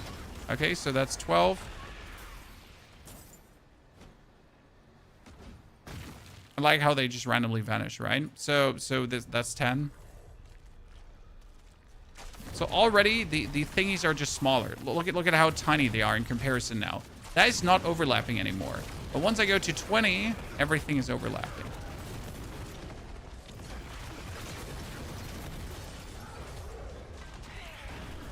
Ow.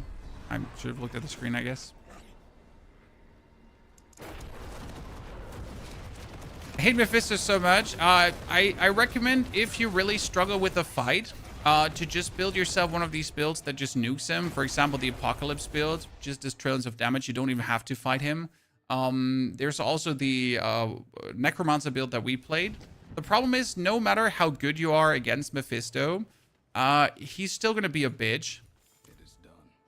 Because the way how he uses his abilities, the way how he spreads over the screen, right? It doesn't matter if you're absolutely well suited in destroying him, but you might end up in this location where he still blasts you into smithereens, right?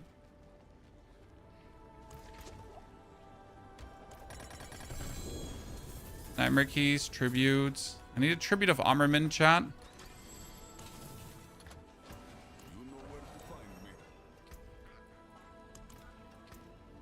You got one legendary armament tribute left.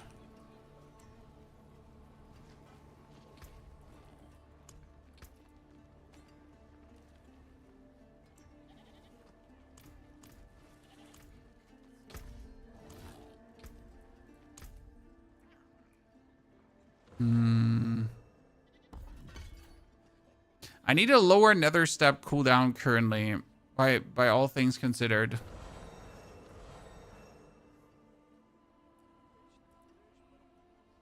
We're not getting that.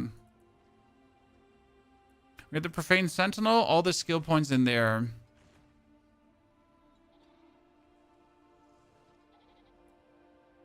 For the Sigil of Summons, because it's the only one that summons things.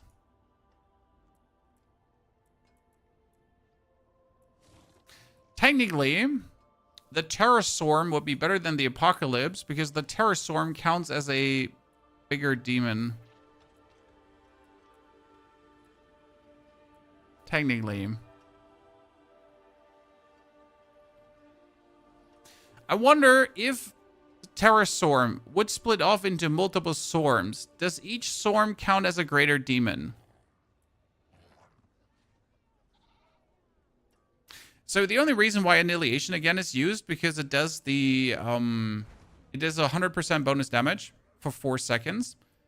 But I wonder if the Terrastorm could be better.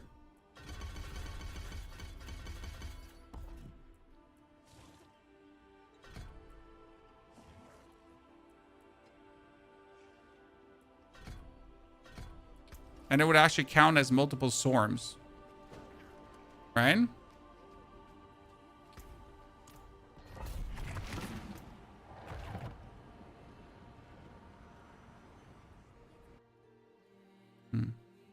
Storm Pooper, thank you very much.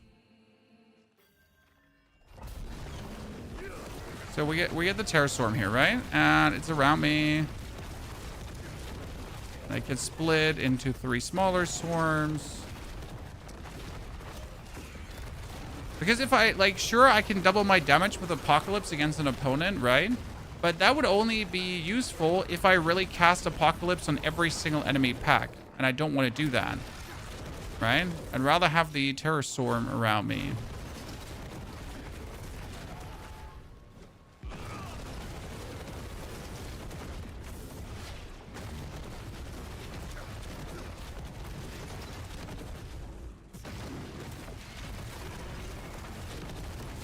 That's what I wonder. But then again, I mean, we only need the hex pretty much against bosses. And the advantage of the hex is the apocalypse that you can use it more often. In general speaking, right? So when we get later to like later pit tiers, it might be just the chosen one. Curse this place. I'm being followed. Oh, how you just casually change your builds and go with it. I changed one thing and I'm bashing my head against the screen wondering why things don't work. Hey, no, Nexi. Yesterday we made the Necromancer build. And it took me a whole hour to understand how important my overpower stacks are and why my damage wasn't scaling the way it's supposed to be scaling. So don't worry. Sometimes I'm very stubborn and stupid. Like I change a thing and I was really for an hour long, like we were doing minimal damage until we finally had like this moment of, oh fuck. You know? That's the reason. We need to maintain peak overpower stacks at any given point. And once that clicked, well, really happy time. But until then, feeling like I'm absolutely unable to make a decent build.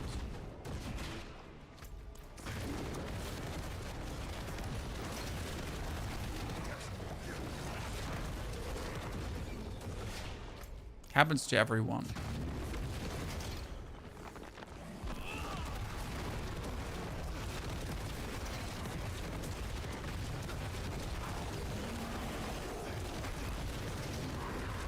Okay, I like my barrier that we're running here, so that seems to be working rather well. I'm just generally a fan of barrier, right?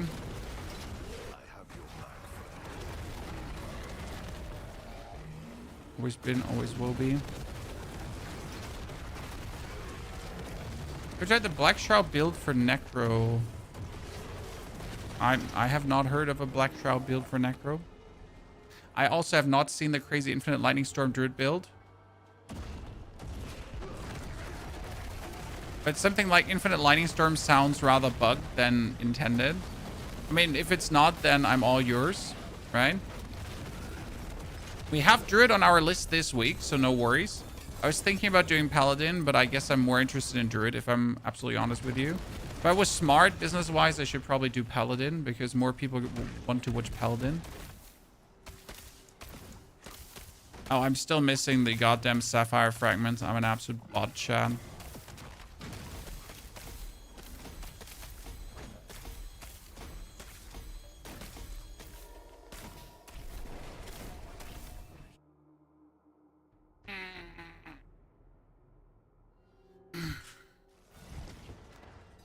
Do you already have a Paladin build? No, not this season, my friend. Master Nook. You're about to transfer over to the world.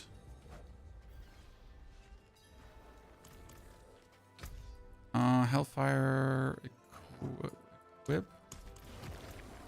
Fire build. That's it for you know where to find me. Howdy, lads.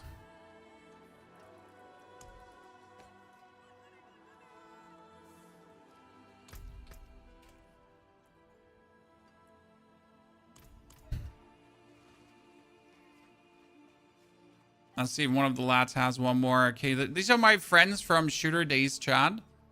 So we got Soar, and we got the Apocalypse.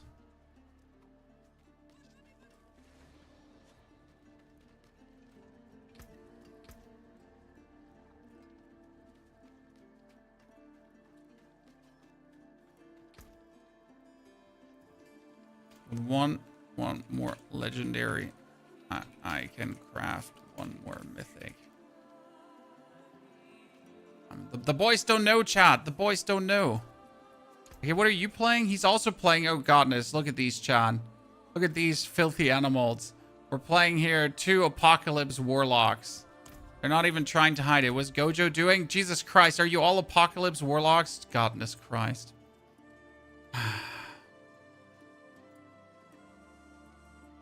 I'm not sure if I'm fine with that, ladies and gentlemen.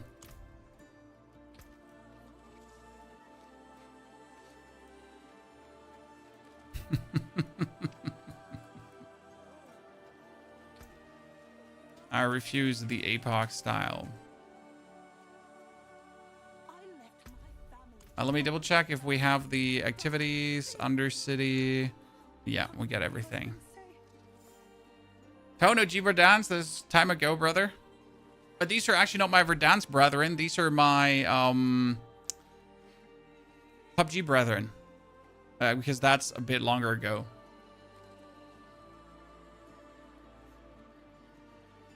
It's been a while.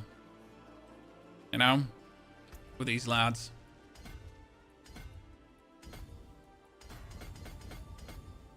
Save this, by the way. Algon is playing on American servers, super laggy. Hellfire, override. Then back to Fracture in a sec. Haven't seen any Bart builds yet, but so cool to see Whirlwind Twister again. Whirlwind Twister is absolutely overtuned, as it seems. Beyond overtuned. Oh, this is the Sightless Eye. I never paid attention to it. Okay, what are we waiting?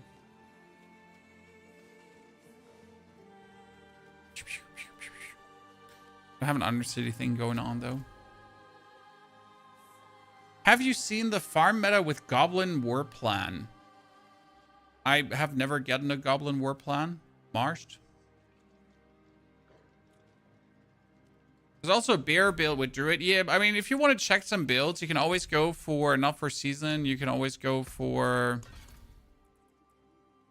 your Codex leaderboard, and then you can check out some builds, which are sometimes, like, there's interesting ones, but sometimes they're also, like not interesting ones. Look at us.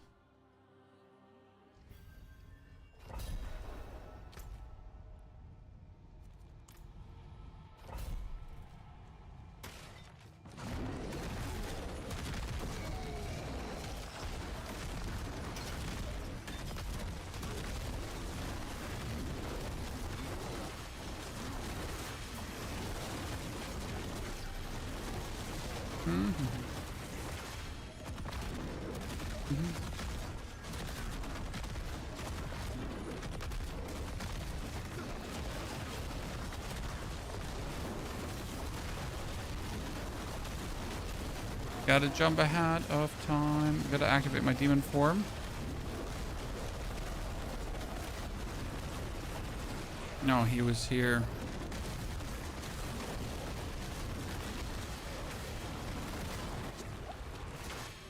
Next, almost died.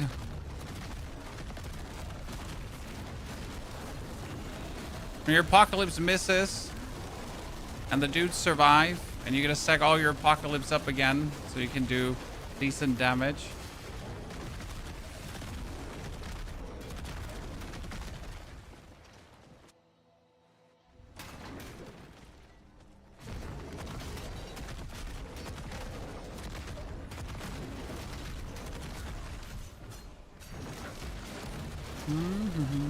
Oh, I did have my demon form on. I made a mistake.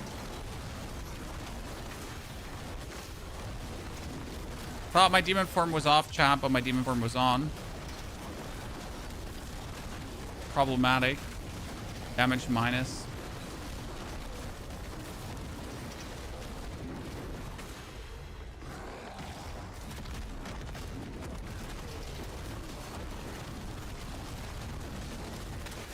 So I do believe that almost the Health Fracture build could do better here, but this is like a big almost because the problem with the Health Fracture build is that it is slow right now. So in the current stage where it exists, it's too slow to actually do an activity like this because we'll just end up getting our ass like beaten.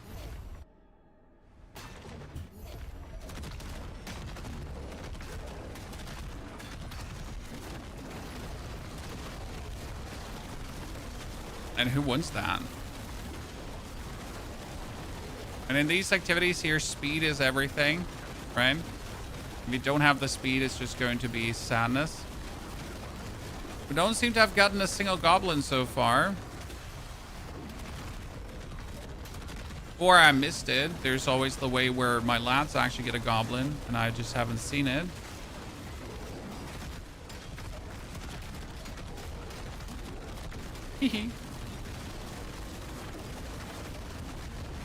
your favorite Warlock build so far? It's still this one here with the Tyranny's Grasp, because I just like this one here visually and how it plays, like the whole package, right? But I will have to admit that the Health Fracture build is growing on me. Growing on me really quick, the way how it works, the way what it does, so that's kind of nice. I have devoured many. You fought. Okay, ladies and gentlemen, you ready for Mythic? Oh, yep, there's one.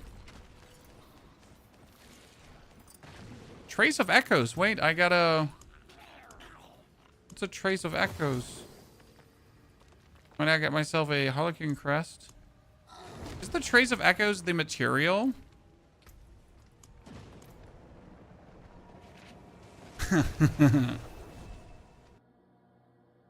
Interesting. Where do you get them? Like where are they stacked up? Because I haven't seen it yet. You get to play one run per echo, but where? Oh, so I just have it. But how do I know how many I have?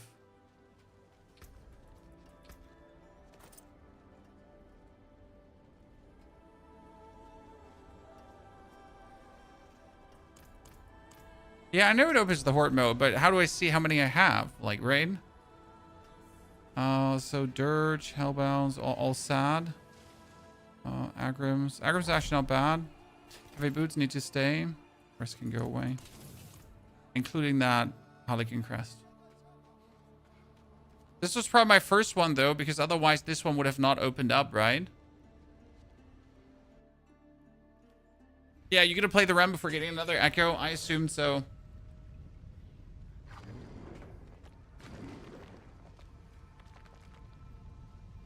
Well, let's check out that. If we kill the boss, everything is easy. So the boss here is actually 90 seconds plus, chat. Yeah, I know, what the fuck, 90 seconds, but that's what it is. I had that in my last run, and it is so crazy.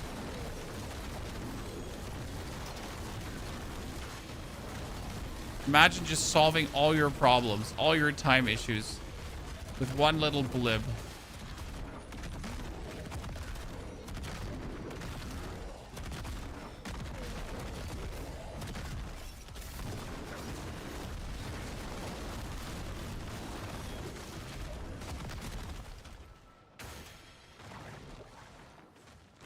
Yeah, I just got confused there. Well, I guess after all this time, finally.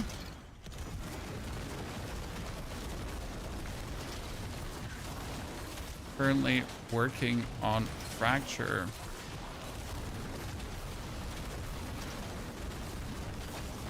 Instead of APOC.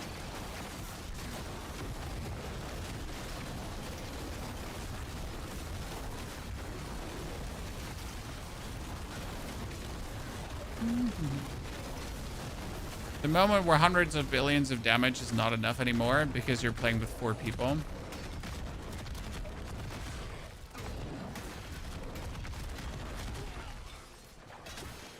Where are you getting the blue berry on all of your characters? I think you called it Druid's Berry. Ah, sir. The blue berry is from the runes. So we have the rune Neo and Kui, or Ignian Kui. Kui is the barrier rune. And yeah, every 4 seconds or every X skill cast, I pretty much build up this barrier. The more max life I have, the more barrier I get. Can you change the affixes on seals? No, you can just re-roll them.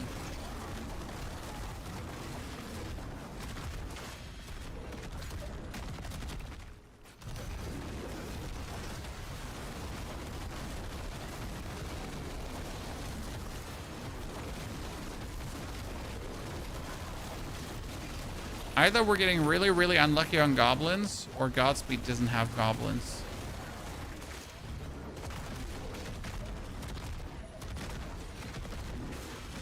Bye. I have goblins. Okay, Godspeed. Okay.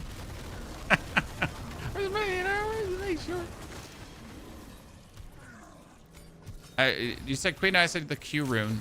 Q rune? Q? Wait, wait. Por favor.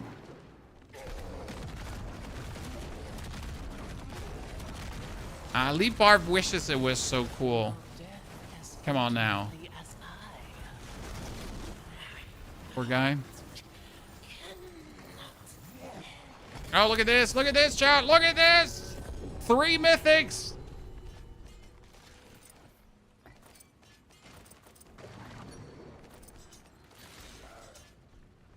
And none I want. Which is the worst part. Oh no, actually we get Eldrin. Whee!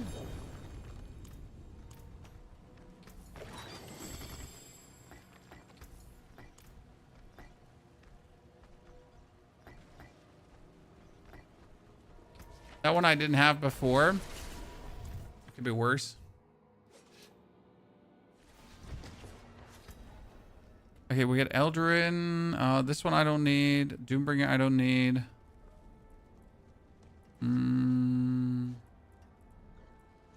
Houseburner I don't need. Tour of Brattleless.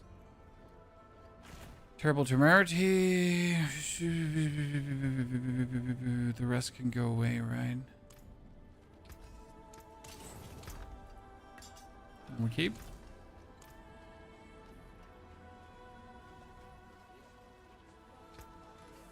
I get 3.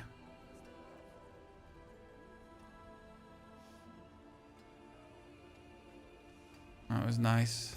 New Mythic, never seen before. So the New Mythic is for cooldown. It's not that good, but it's also not that bad. It's decent, I guess.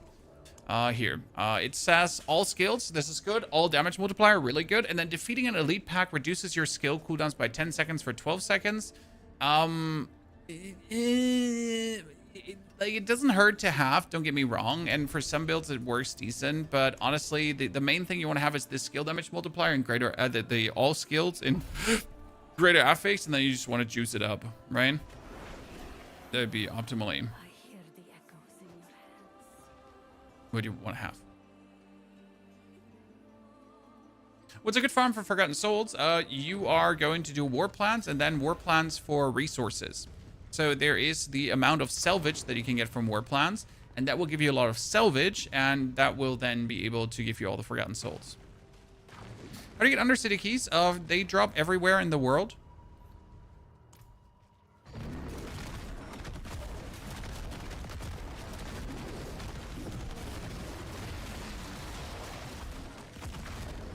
Like literally everywhere in the world. And you are just gotta pick up the ones that matter, which are all of them. Right? Oh Jesus, I don't have the... Are my little dudes not building up their resource right now? Where did my tiny dudes go? Let me pick up here. My resource didn't want a resource there.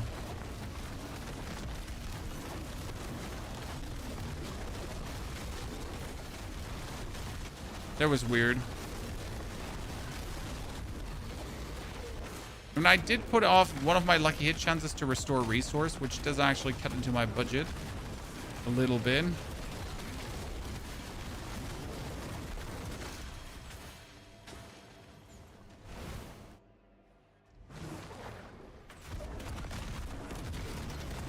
So it needs to have more cosmetic colors. Absolutely. Well, we have good cosmetics out there, but it could be even cooler stuff. Am I burning myself right now or not?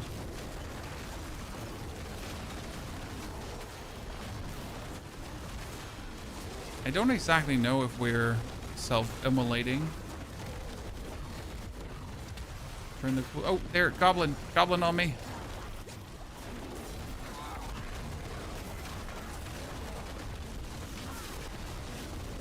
So I had just someone tell me that, you know, he was trying to copy the Tyrant's Grasp build and he doesn't understand why he continuously keeps dying. And I just gotta ask myself, chat, what do you do? So honest question, chat, honest question, honest answer. When you find a build online, do you even watch the video or do you just straight up jump to the planner? Because I have the feeling a lot of people, they just think they don't need the video anymore, right? They find a build, it looks interesting, but then instead of watching the video, they're like, straight to the planner, I'll figure it out, and then they ask common sense questions that are explained in the video. What do? Do you actually watch the build video? Do you try to understand, or do you just, you know, head to the planner?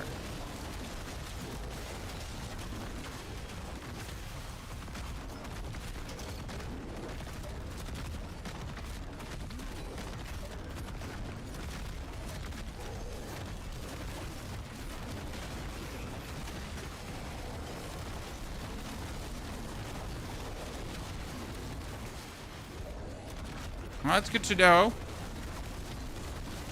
Videos on side notes how to play correctly. That's what pretty much the video is there for, right? Obviously, the planner has all the skill points and so on, but like it's important to understand how the build functions. A lot of people, like, they kind of skip that step, you know? Such a pity. You literally, like, it's not like as a YouTuber you don't know who actually watched the video and who did it, you know? You kind of instantly see that in the questions that they ask. And another one, and two more. Let's go. Okay, what did I get here, chat? I got myself another Doombringer. That's a grandfather. Is it a grandfather? Grandfather with a greater affix. I guess I could keep that. This one goes away. That flail is kind of nifty. If I can put that one off. Still don't have better boots. Anathema, Hellhound Sabatons, the Elegy at least, I guess. Nothing too hot.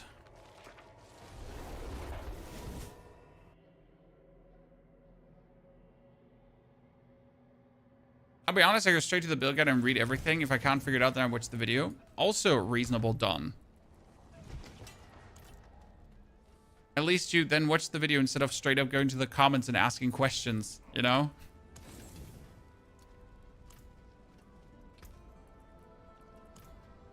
Let me try to upcycle this pair of boots here.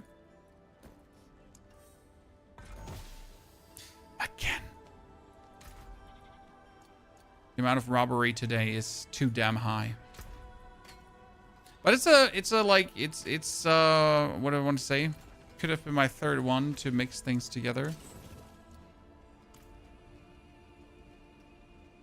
Does what you're doing have to be in a group for it to work? No, it's just more likely to work when you're in a group. So we're doing mythic tributes. Mythic tributes are the ones upgraded greater tribute of armament, and they are guaranteed mythics more or less on Torment 12, Torment 10 as well. And if you then pair this together with a portal pranksters, so you can go Undercity and go over the left side and get these portal pranksters, they will open up bonus chests. And since you're doing a mythic tribute that more or less has guaranteed mythics, you are just going to be bathing in mythics, just like that.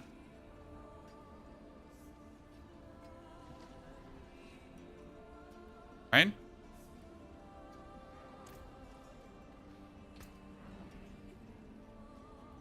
If anyone got one more legendary armament, then I can craft one more. Give. Drop on ground. Can you trade? I don't know. Are they account bound? They're account bound. Account bound. I knew it. Robbery.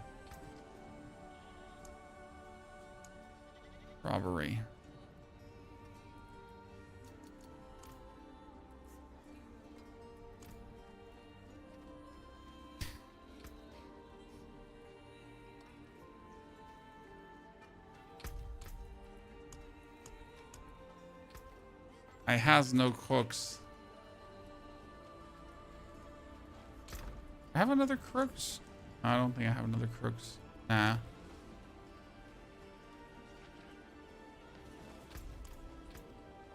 Does not everyone need one?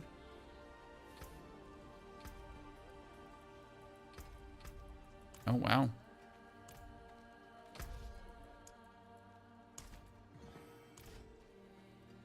One per kill. Oh, wow. Fuck. Go. I mean, the thing is, I'm still useless. Not completely useless for Mephisto. I can do it. I can help. I can do significant damage.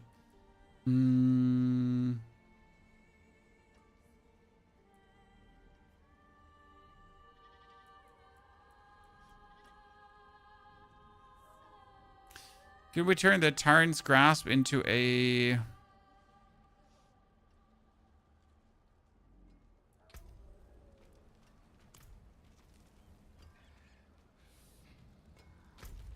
Okay, well, it seems like we're doing unreasonable things then. Pop off. I still need to speak to the Seer, though. So, the lads want to do tier 12 Mephisto chat with the Apocalypse build. Gonna be interesting to see how you do this. Okay, so we get our first Echoing Artifact thingy chat. So that means I can actually do the Echoing Hatred now, which is kind of cool. You must find the echoes and quell them before they can rise. When you are ready, gaze into the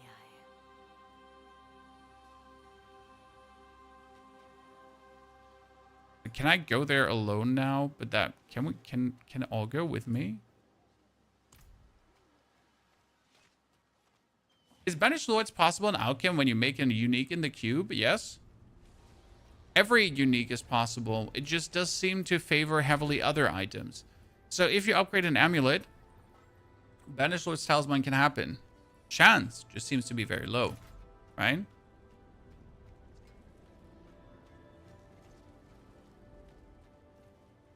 Okay, so I need to teleport over to... Where's Mephisto? Let's try. Well, what's the worst that can happen? We get our ass beaten?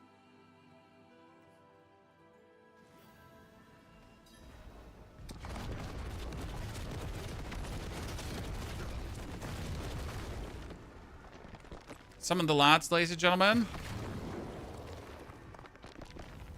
Oh, does it not summon more of the lads? Oh, no, wait. I need to use the command skill to summon the other lads. Yeah. The boys, chat. The boys are back in town. Dude, the boys. So this is 4 demons, okay, Chad? And every demon, as soon as I use the command skill, right? Every demon, as soon as I use the command skill, is an increase in 30% more damage and movement speed. And we execute things. And we get more dominance generation, which is actually kind of good. And we get damage reduction for each active soul shard demon, which is also cool.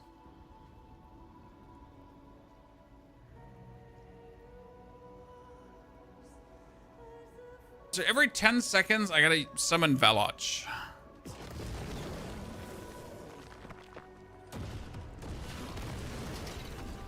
I'm totally going to die. Let's see how this works.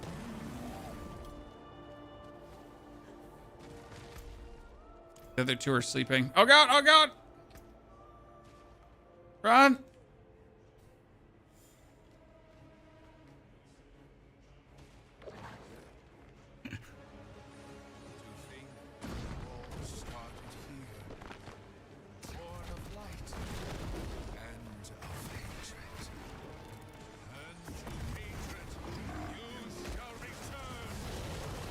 Oh no! One shot. I'm just gonna stand like max distance to him. Dude, the damage of the apocalypse is going crazy.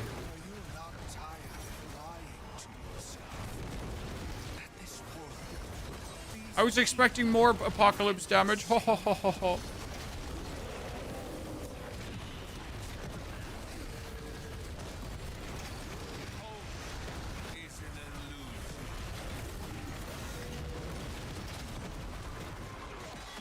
Oh, someone died?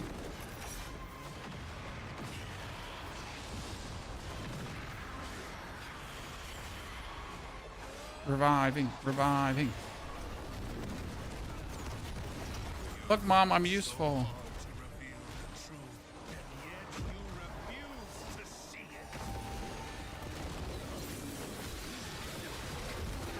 Oops. I might have not killed myself with my own, what's it called again?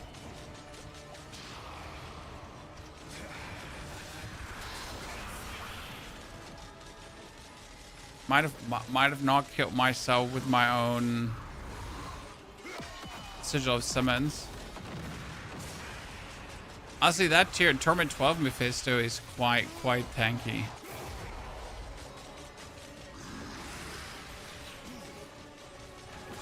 Quite tanky.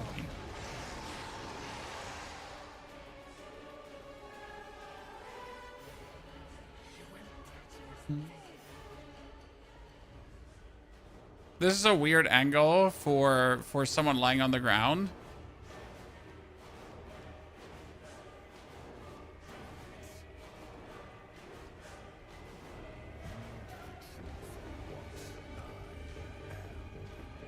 It's the dead body angle, ladies and gentlemen.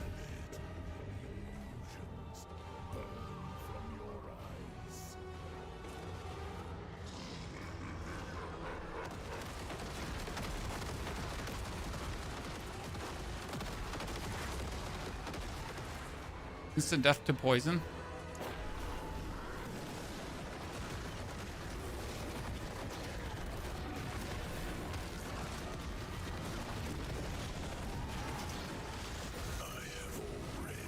Aha, I survived.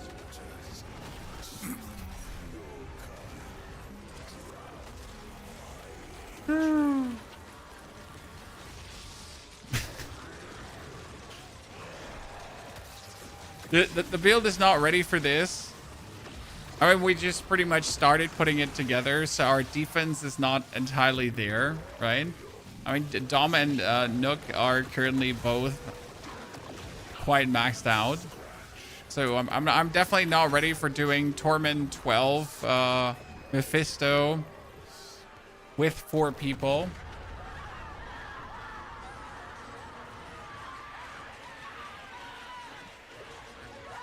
But we're the promised 100 trillions of damage from the Apocalypse build. Life on hit and physical defense on a shield is probably defensive. No, life on hit is an offensive skill. Like, I'm 99% sure that life on hit counts as offensive. Okay, ladies and gentlemen, we made it to phase 3 on the first try, somehow.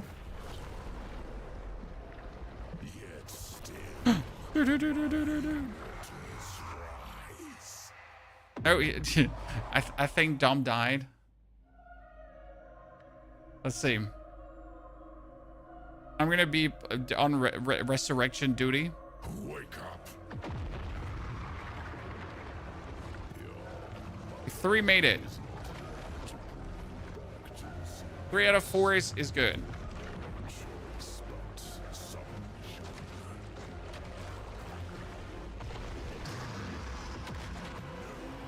Does anyone else feel like Mephisto looks like a Raid Shadow Legend boss there, Chan?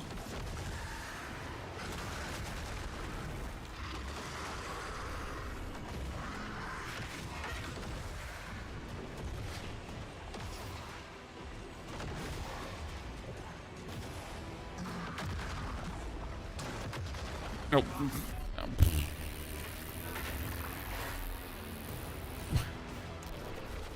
Forget this. Like, I need to repair. repair.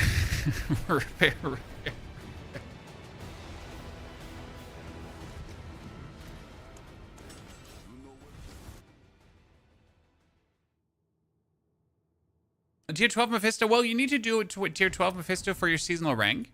So it's not like you have an option, right? You actually need to do him. Here, where was it? Defeat Echo of Mephisto for tier 12, right? Right, you don't need to do it. It's still like an option, but kinda.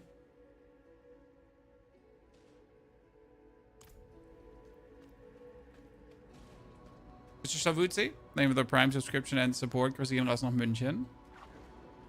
So, where could I put points in? I guess I could put it in my Blazing Scream, technically.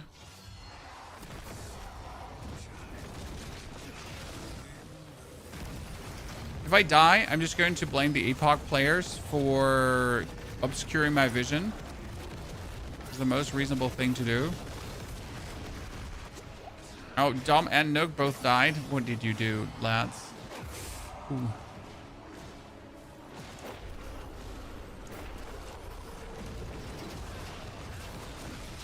You're our damage.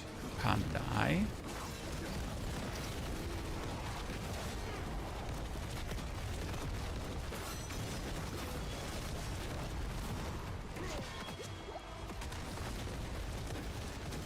Oh, Gojo! Gojo, no! Get you covered, brother. Gojo's like the APOC build, only that he dies. Oh, damage, billions, chat. We're sitting here doing our measly billions while the lads are doing their trillions, right?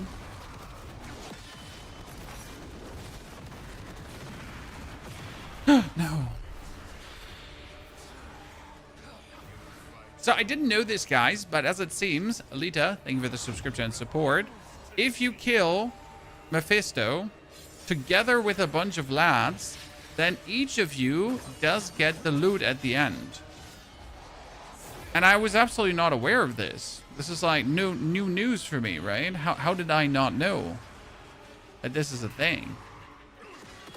But it totally seems like a thing. So you can pretty much, you and the boys, you can be getting the absolute giga loot. I mean, if you're then able to kill a Torment 10 Mephisto or Torment 11 or Torment whatever together, right? I guess Torment 10 together is actually realistic, but Torment 12 is like really only for the broken builds. This kind of also explains why most of the streamers that play in teams actually have mythic charms. Like I've been asking myself if I'm the only idiot, Chad, right? If I'm the only idiot that doesn't have a tier, like a mythic charm already, because all my fellow creator friends, right? They have one. I was like, well, what am I doing wrong? Do I just suck? I mean, yeah, maybe, but who knows? I'd say, I guess they just teamed it up, huh? He thinks Period 2 is dead already. No, Period 2 is very much alive, and we're pretty much waiting for the biggest patch they've ever dropped. I mean, if you're like thought that our good old friend here, Diablo, had an amazing patch, it did, but the next Period 2 patch is looking very, very interesting as well. And so far, we only have teasers of announcements of teasers, right? So there's so much more to come. Everything one-shots you. So I've killed Mephisto now on tier 10 with my Necro build and with my Warlock build. So with the Tyrant's Grasp Warlock and with the Army of the Dead Necro. Generally speaking, for me, a build is done when I can be in Torment 12 and when I can kill Mephisto in Torment 10. Because this is realistically what most people will do this season, right? Most people will try to make it to Torment 12 just to see if they can. And most people will want to beat Mephisto at least one time, I assume.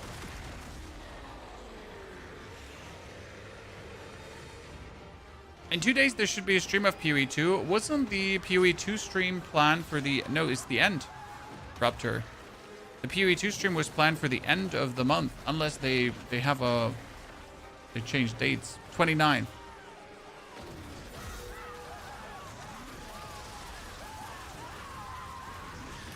Unless I'm completely out of the loop.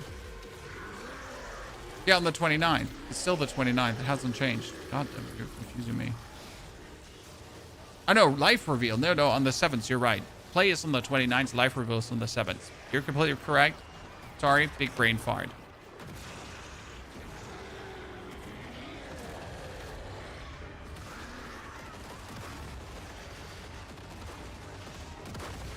It's been a lot.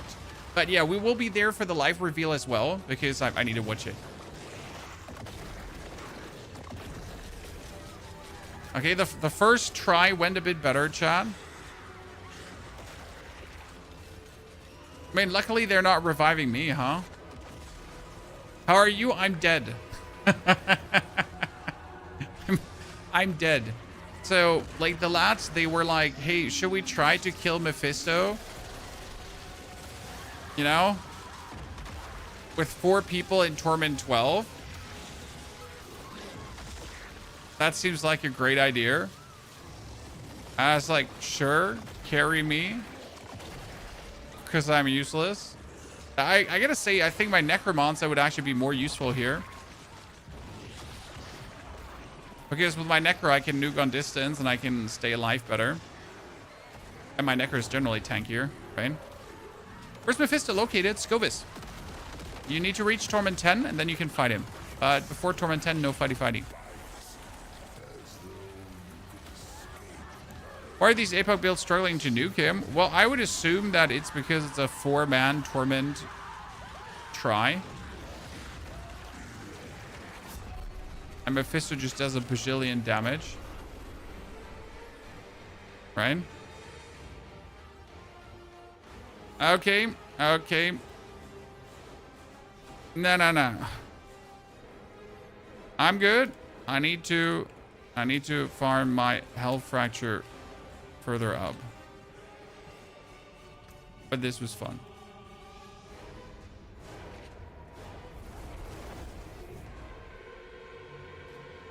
So thank you, Mr. Nook.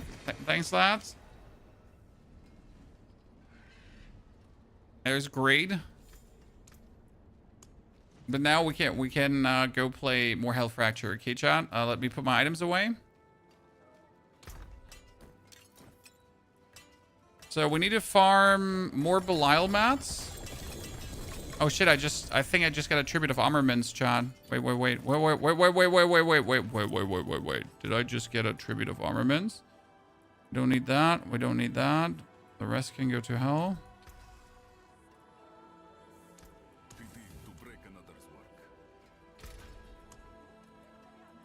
No, normal tribute of armaments, not a legendary one. How's the build? Low on mobility. Sadly, right now, low on mobility, Explorer. There are two things I could do. I could lower the damage of the build and increase the mobility of the build, but I don't want to do this. Or I could just try to find a better version of the item I'm using for mobility. Because right now, we're turning our normal dash into a nether step so we can go forward. With the biggest problem being that we have like terrible boots with like no bonus of 8 charges or anything. So we pretty much just have one shadow step and that's it. And that's kind of bad. So yeah, this is a bit unlucky.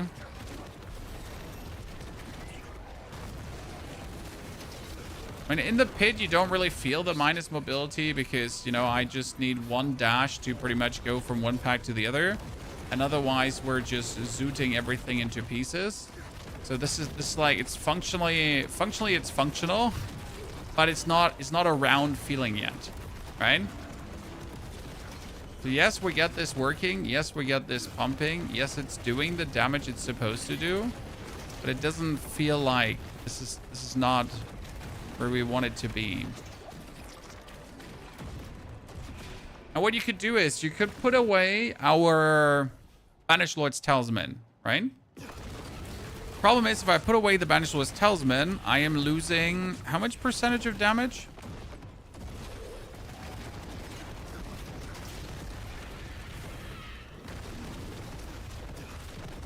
$20 times 12%, chat. Okay? I've been losing 20 times 12% damage. That doesn't sound like fun.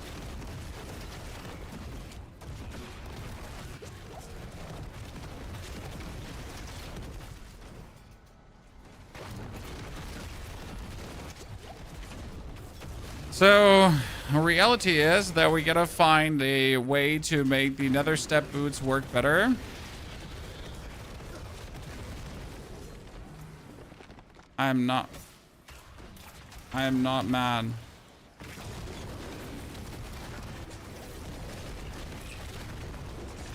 I have like a 5 GA grandfather, chat. Seems reasonable. Totally not broken at all. Is Hell Fracture stronger than Dreadclaws? I actually don't know how strong Dreadclaws is, Handro. But again, you gotta keep in mind, like I played this build without a single working Paragon glyph, and I was already doing billions of damage. So the potential for this one is potentially great. No weapon is required for the build. Oh, you're playing the Spine of Testament. Oh, shit. We're still missing that one. Yikes.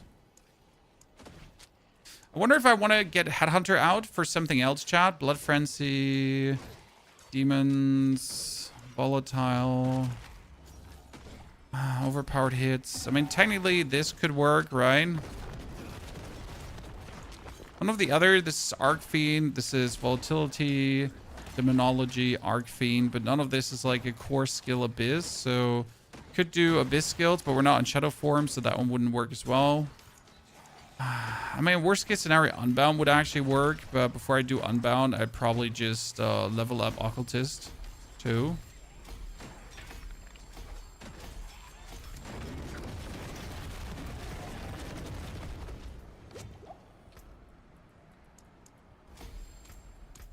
There's nothing speaks against Headhunter per se, right?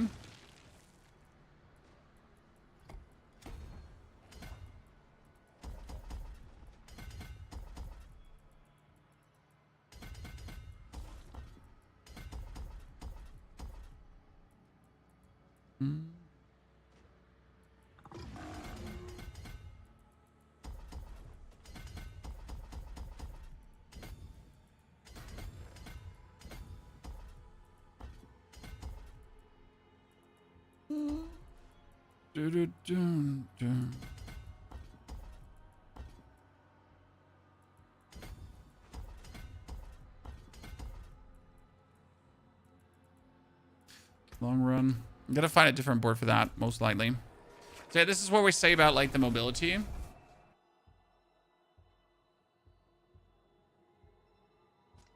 The game won't show billions of damage. You need double-digit billions to see billions. Like if you don't see those, you're not doing enough. Okay. Okay, let's do the Helltide, then kill a boss, and then be good about it. We're in Torment 10. Torment 10 feels good. 16 minutes left. Let's rock and roll. I have a Mythic Tribute. Ray, we just ran like 4 Mythic Tributes in a row. I appreciate that you offered this, but I wanted to actually move further forward with the build now. Bomber, thank you very much for the Prime subscription. Access also, Crimson, greetings. Thank you for so many of you actually supporting the channel. It's very kind of you.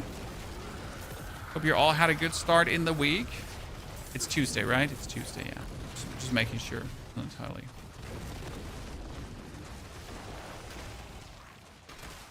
Definitely gotta see what else we can do movement-wise here. Because right now the have like your thingy as a jumpy doodle skill hasn't got me convinced completely. Right?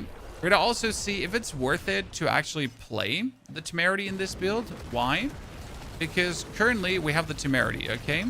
The problem is Temerity works best if you're spamming skills, correct? To build up actually like a huge amount of area. But we're not really spamming skills. Yet with our 2 barrier skills together, we're getting quite tanky.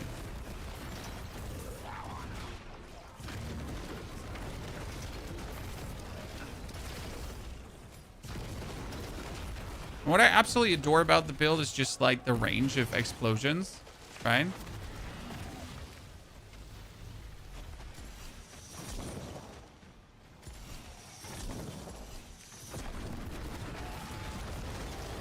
You're just covering the screen. Have you seen any simple 1-button type builds for Warlock?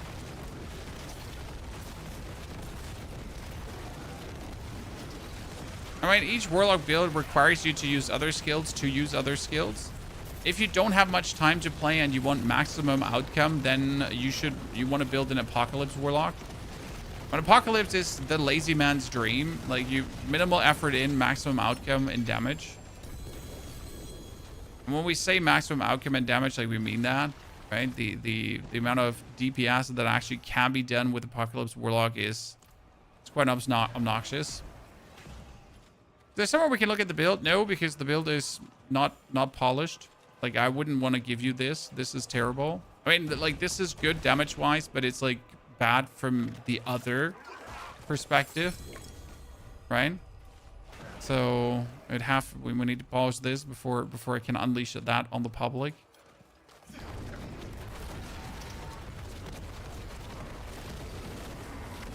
I mean, the damage scaling is solid, so that works. You just summon Valot, you get your 20 stacks of Overpower. Shit goes crazy, so that's all pretty straightforward.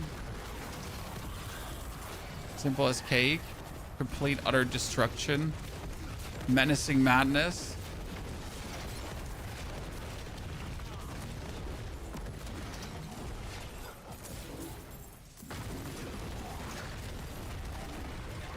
Where are you running, bro? Can't escape anyway. Apocalypse is easy to play. Well, you spam chains, then Apocalypse, then you spam chains Apocalypse, and you spam chains and Apocalypse. The only thing you have to understand about Apocalypse is that you're essentially not doing damage unless Apocalypse. So that can be somewhat prohibitive because like your chains actually are not your damage and whatsoever. And I always like it when the actual skill that you're spamming is the damage. That's personally just the way how I like to play. And not everyone does, right? You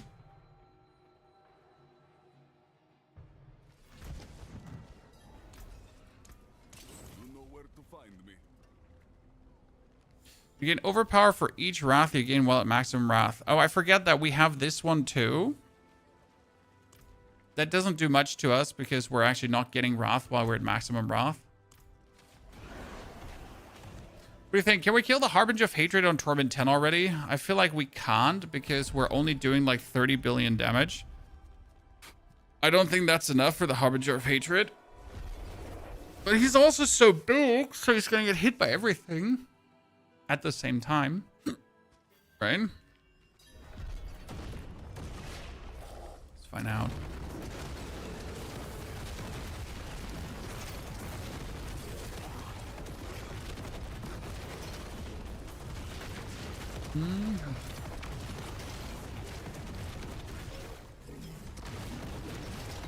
Is D4 playable for those with launch version only? No.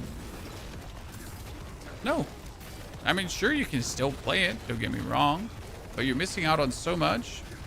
And I already said this with Vessel of Hatred, you're just missing out on too many things, but people were telling themselves it's still possible, but I would say no, absolutely not.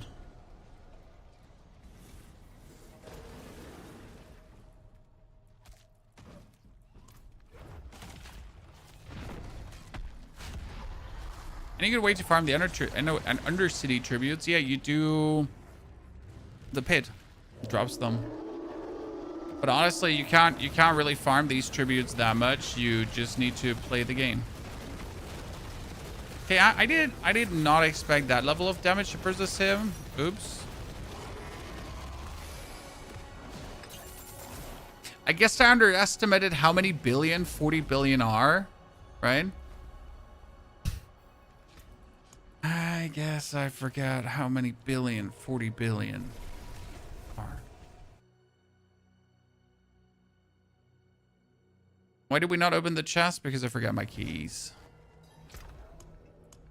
Also, I only have like 4 Greater Lair boss keys, which is kind of sad.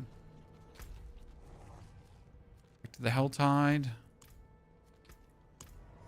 Did you buy both expansions of Lord of Hatred enough? If you buy Lord of Hatred, you get Vessel of Hatred, so you're actually saving yourself money by spending money. You would literally lose money if you don't buy Lord of Hatred right now. You know how it is. If you're getting the expansion for free, the last expansion, that essentially means that Lord of Hatred is for free as well. Ryan? Surely that makes sense to you.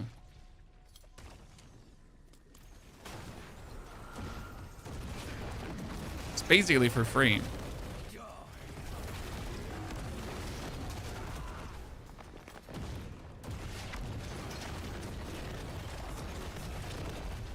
And I generally recommend Lord of Hatred. If you're a fan of Diablo, it's a no-brainer. If you just dabble with Diablo,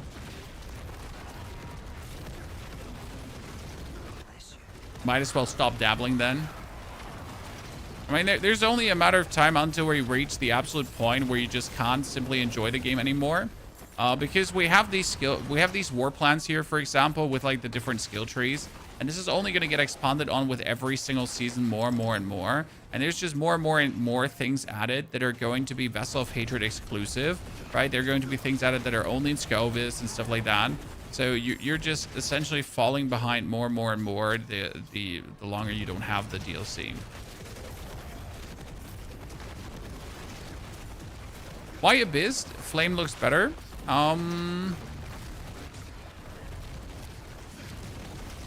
More damage. So the Abyss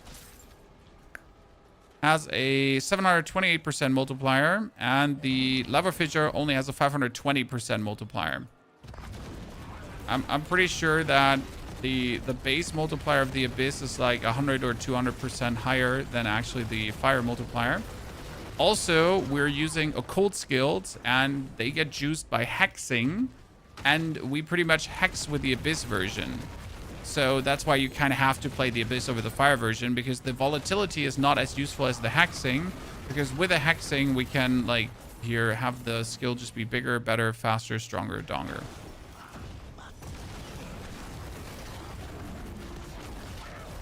Oh god, the loot from this one is going to be chat. Before I take that loot. Oh my lord. Oh my lord! Chat, I'm bathing in the loot. Hold my loot, Shan.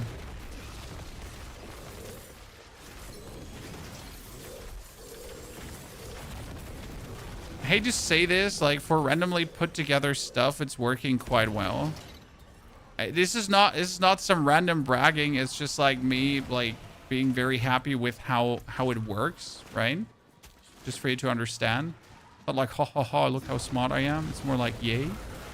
I can't wait for, like, the conclusion of, like, getting the rest of the pieces to make it even better, right?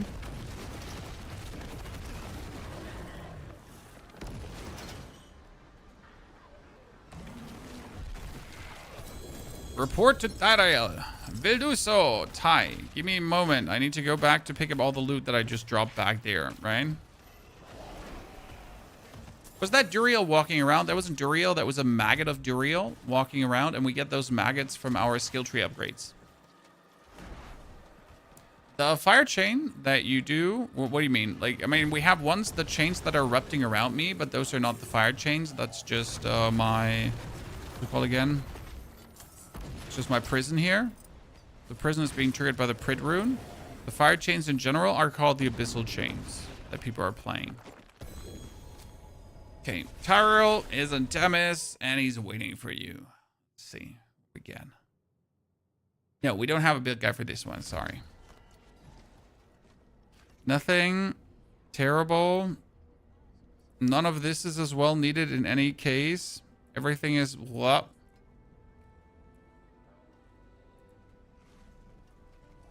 Let's break them all down. Chest of mysteries. Boots could be better boots, chat. It's never going to be better boots, Ryan. I mean, the fire damage multiplier, I got to keep. So we need optimally more Belial keys, because that would make my life the easiest, right?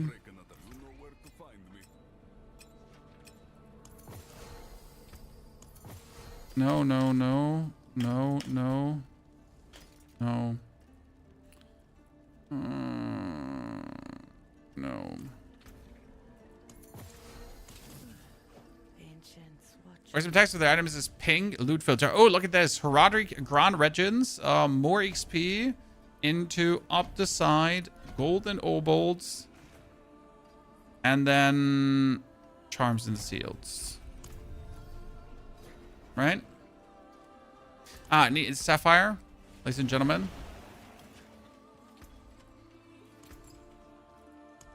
In case you don't know this, you can actually craft fragments here as well. So if you just need Sapphire fragments, like I do, right, you can craft the ones like that. Are we only doing pin 80? I could do more. Stain, by the way. Thank you for the subscription and support, Stain. Welcome there. But it's just like the fastest we can do for the quick juicing of our thingies. Oh, Jesus. A yawn and a sneeze at the same time. It almost killed me. My body was ready to implode. There's one thing we still have to consider, chat, and that is my dominance. Because my dominance drops precariously low, right?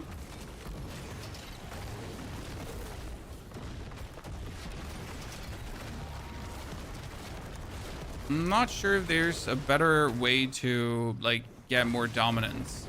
I mean, there would technically be if I play the Fallen. But I need to always have enough dominance to trigger Velage. But at the same time, I need enough dominance to also have my Profane Sentinel running.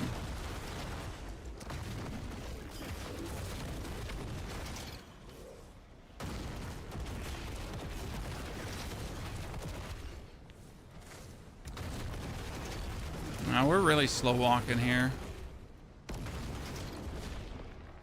I guess I could technically move the Profane Sentinel out of my skill bar just to another step into my skill bar.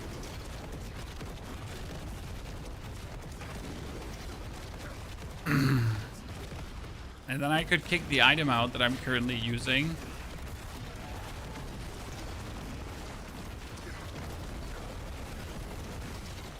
That was a 40 billion. That's new, Chad. I haven't seen the 40 billion since now.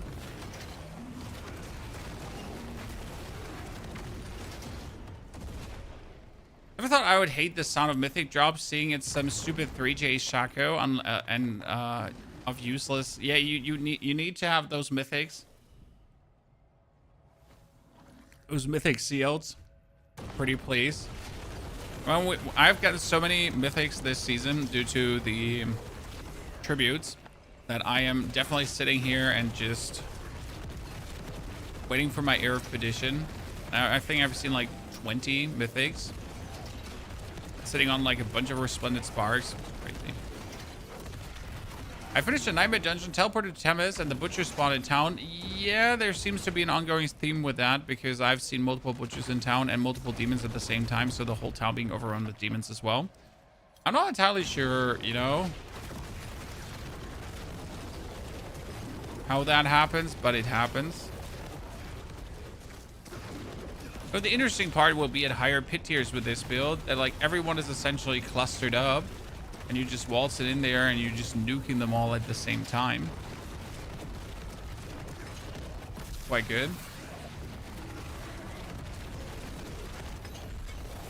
I mean, I'm not unhappy with the build, but like this movement speed missing is truly something that's grating on me.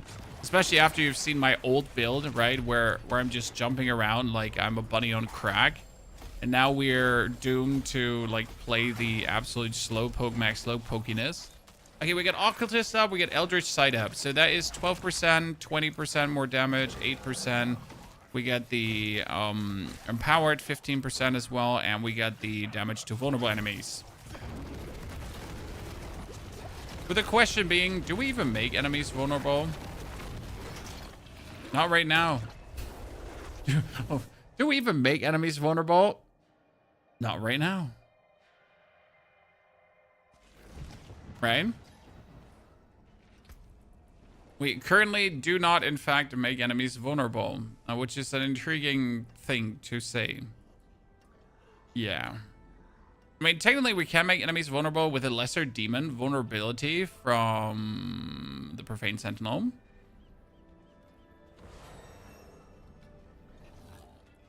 That would only work if things. Can our hand make things vulnerable? Can't make things vulnerable. Infernal Breath can't make things vulnerable as well, right?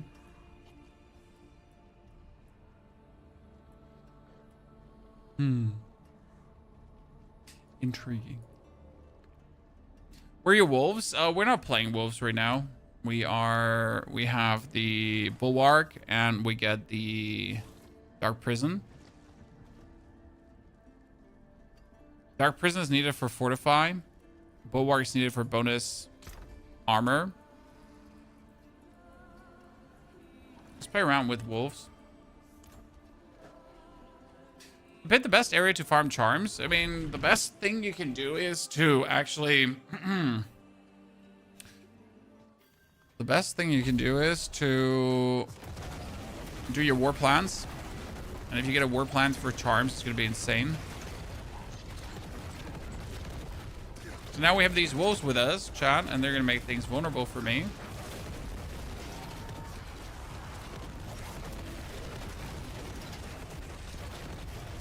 You understand why this build is so much fun, chat? Look at that. You're just walking down the corridor and everything just gets blasted before they can even come close to you. Right? Now imagine this build with actual good equipment, right? Not with the lackluster sadness that I call equipment right now.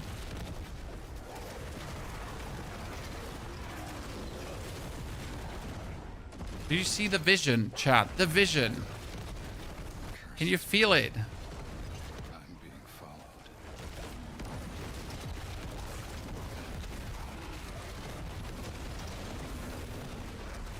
Now we only need the movement speed. What torment are you on? Oh, this is currently torment 10.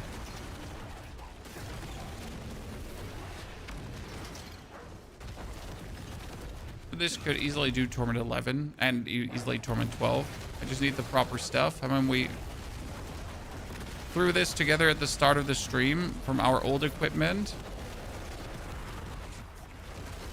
We still need to go further.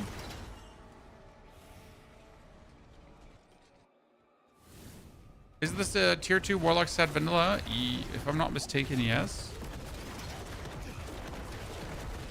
It's from that new skin package that was introduced to the game. Ow, I got hurt. Do you think resource reduction overall is stronger than lucky hit chance to restore primary resource? Well, lucky hit chance to restore primary resource can instantly trigger on multiple targets at the same time, while resource reduction only triggers once, essentially. But resource reduction is definitely a powerful stat to have if you are lacking the Ring of Starless Skies.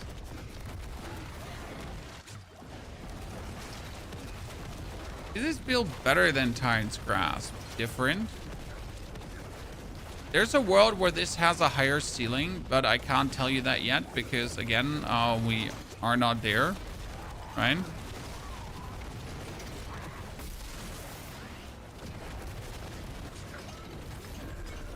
The potential is definitely there for a very high, beautiful finish. But we need to get it there first. Okay, we got Occultist, Empowered, Elder Side, so that we can upgrade this all to 60.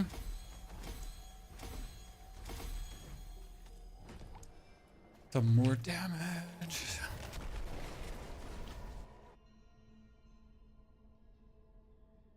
I just did tier 11 on the Rampage Jack Crawl bid. Fantastic. What's the explosion from? The explosions are from Hell Fracture. The Fire Circle is from my Dark Prison rune that we get. Damage over time multiplier. Nah, don't want to mess with that. Okay, we get a lot of boots, ladies and gentlemen, so we can gamble for more boots now.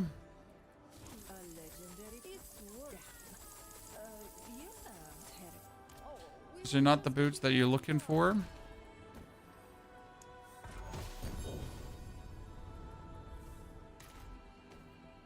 Another Yen's Blessing.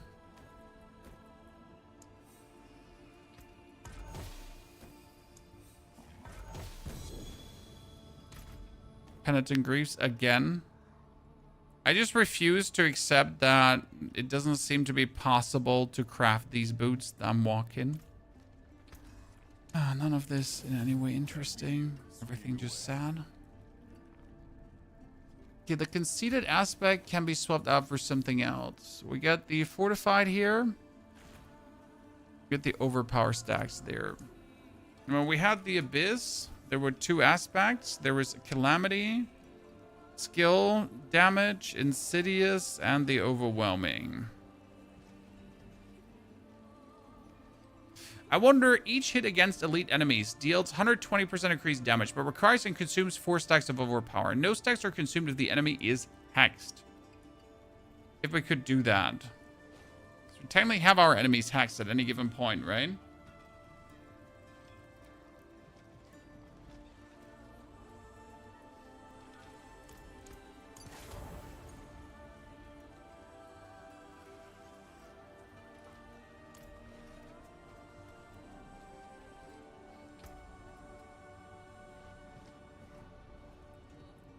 Okay, that one is top.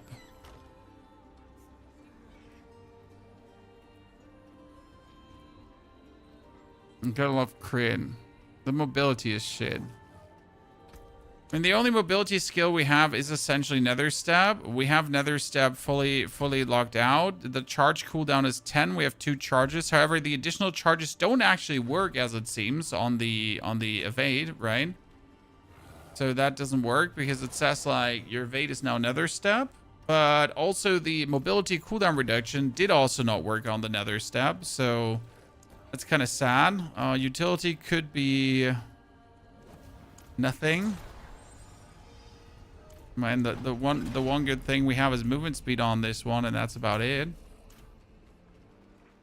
least have some movement speed going on, right?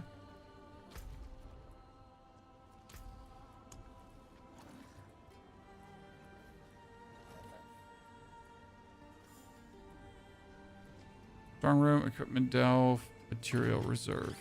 Yeah, I guess. Could be worse. Can I play this build with my fresh level Warlock? Technically, yes.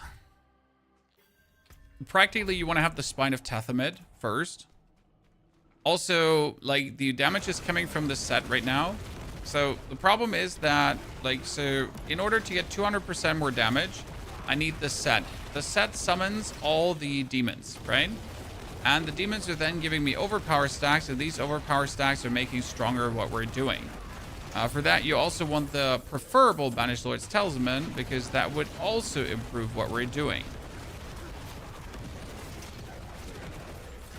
Not that simple to just say, hey, technically you can just do this build. There's a lot of technically hidden behind that. Okay, that's like the one for materials. That's crazy so far. Might just get like a bunch of Herodric tuning materials, huh?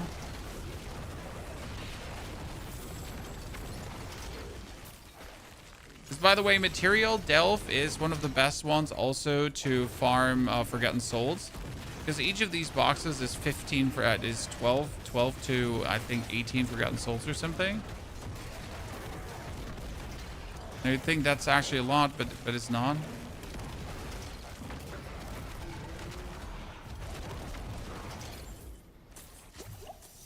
So if you have the set is probably the most versatile in all Necromancer. I gotta say, I did underestimate it in the beginning. I looked at it and I was like, nah, why would I want to summon all the greater demons? But actually, the multiplier that you're getting for having greater demons out and then having all these greater demons together and the guaranteed 200% more damage, that all just adds really nicely up to a round, easy, cohesive whole that allows you to be an absolute demon.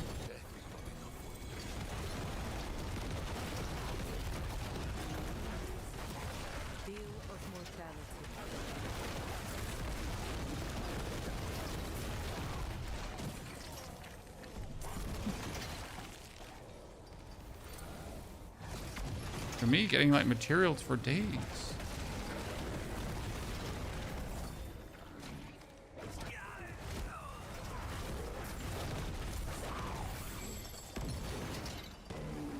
I wanted to ignore that material chest, but honestly I can't.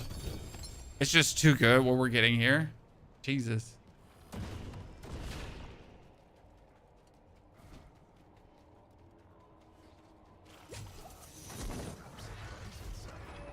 I mean, damage-wise, we can definitely get it close to the Apocalypse. Apocalypse will still be the top-tier damage, but we can get it up there. I don't doubt that.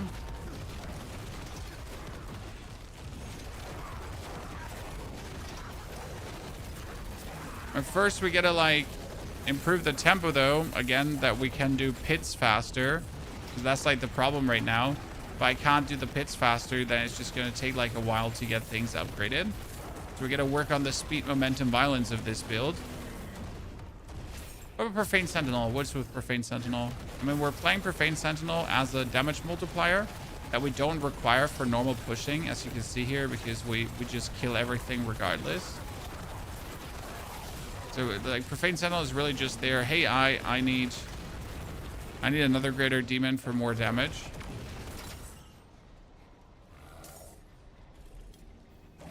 Everything takes souls, yes. Everything.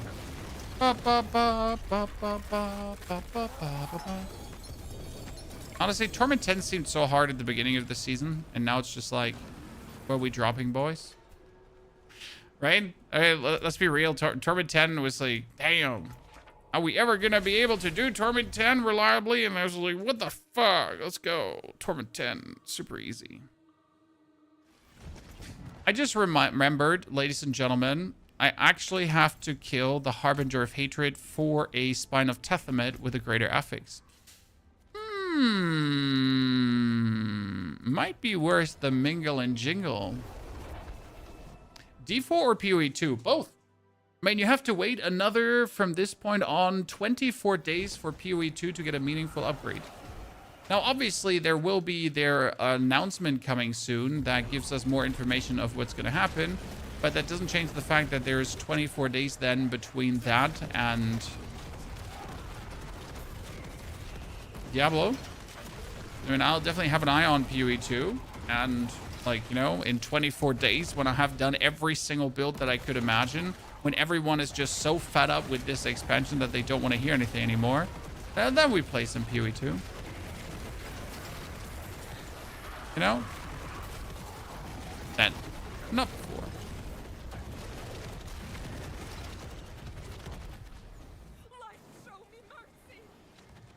Endgame build is best for Warlock? That depends, my friend. What your goals are. No, this is not the answer you're looking for, so I'm just going to say Apocalypse. Is there a good way to get a 6-slot seal? No, it's just random. I mean, you can technically re-roll the seals you got 3 to 1 to get more seals out, and then more seals out, and then more seals out, and then keep doing that.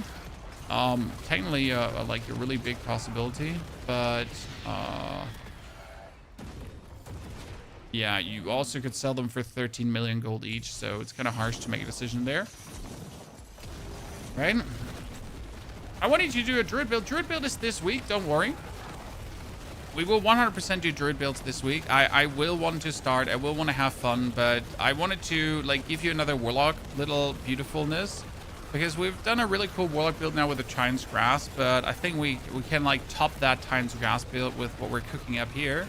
Especially this is like, the Titan's Grasp is a very active, fun build where you just go like pop, pop, pop, pop, pop, right? You get to like do things and you jump there and then you go like claws and this is like the more relaxed build, because I pretty much do like a few clicks of my right mouse button here with the Health Fracture. I'm not really actually spamming that. It's a really sedate pace, right?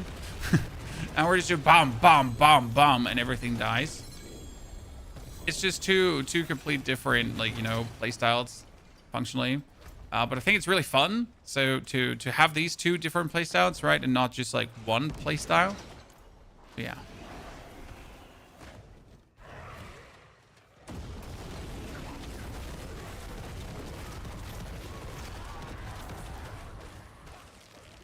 Have you considered doing a Spiritborn build? Spiritborn is one of the laster classes I'll play because I'm not too interested.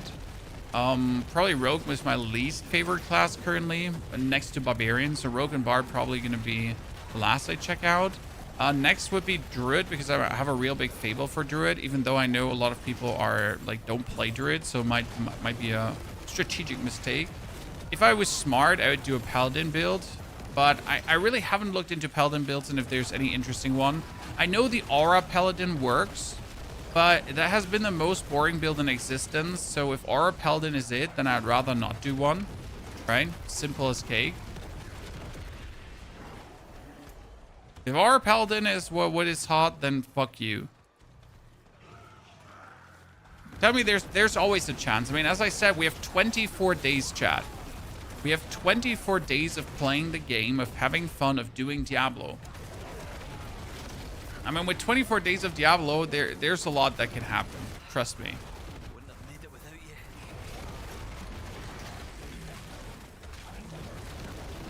There's a chance for every build, and even the most obscure builds down the line. Okay, so something like, oh, Pony, do you want to try out the Lunatic Fallen helmet to zoom around the map? No, I really don't want to try that out, but let's anyways.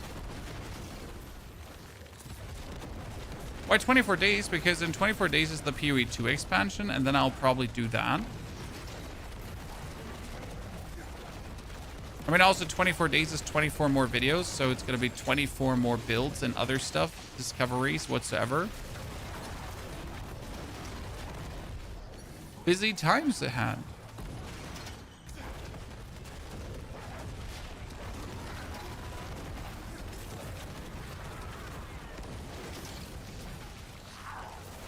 Oh, ow, ow, ow, ow, ow.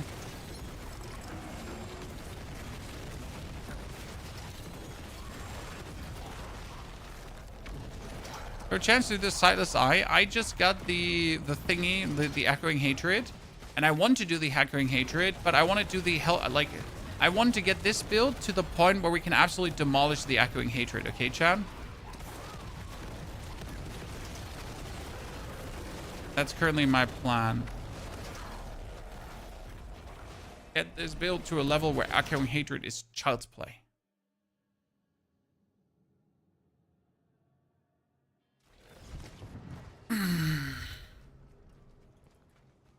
Cold resistance, weapon damage with max life. It's actually pretty good. Greater affix to weapon damage. I could remove the other stuff. Nah, I couldn't remove the other stuff on this one. Greater collection of mysteries. Show me the money. Oh, yes, yes. I love the greater collection of mysteries. Can be an absolute boon.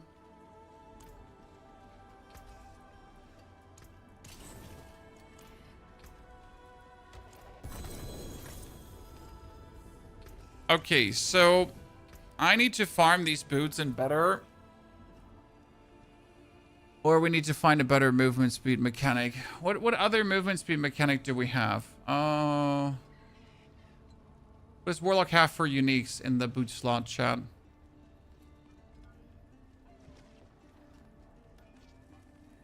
Warlock. So what do we have in the boot slot? We got Footfalls, Hellhounds,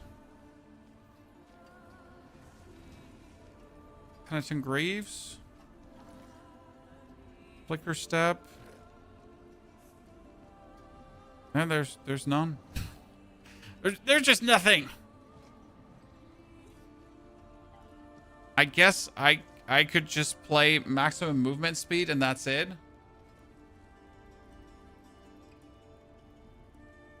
How can you maintain the red chain aura with no stop? No wow. I have the Prid rune together with Neo, which makes it happen every 4 seconds. But since it only costs 300 offering, but I make 400 offering, it's every 4 seconds for 4 seconds. Okay? Every 4 seconds. Every 4 seconds. You find Grandfather? Grandfather doesn't work with this build because you would lose the triple explosion. Now, sure, you could play Grandfather. Don't get me wrong. You could play Grandfather. But if you choose to play Grandfather, you're gonna, like, every third cast, you make 3 Hell Fractures, and then these Hell Fractures, since they're overlapping, will then explode. And that's just so much more worth it than actually having Grandfather, in my humble opinion. Now, you might be saying different, but I'm saying you're wrong, so, like, eat that. Okay?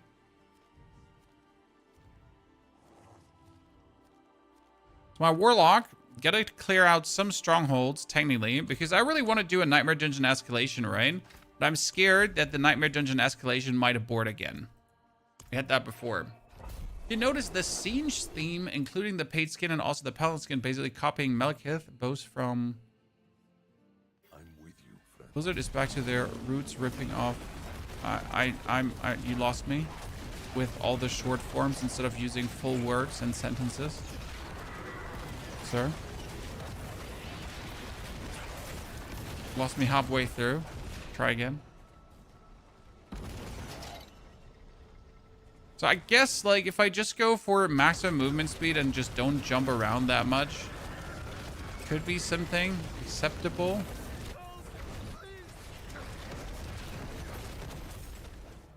Can Trace of Echo drop every cut char, or do I have to play it with my first char? Drop can happen as the second char. I don't know. I mean, it just happened on my Warlock, so I assume I have to play it on my Warlock.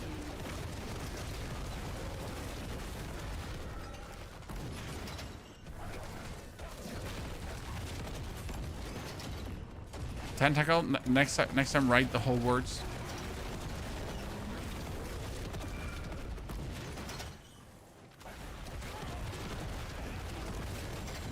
But also, we have a StarCraft theme with Tyranids, which are essentially the Warhammer kind of thingies, dudes.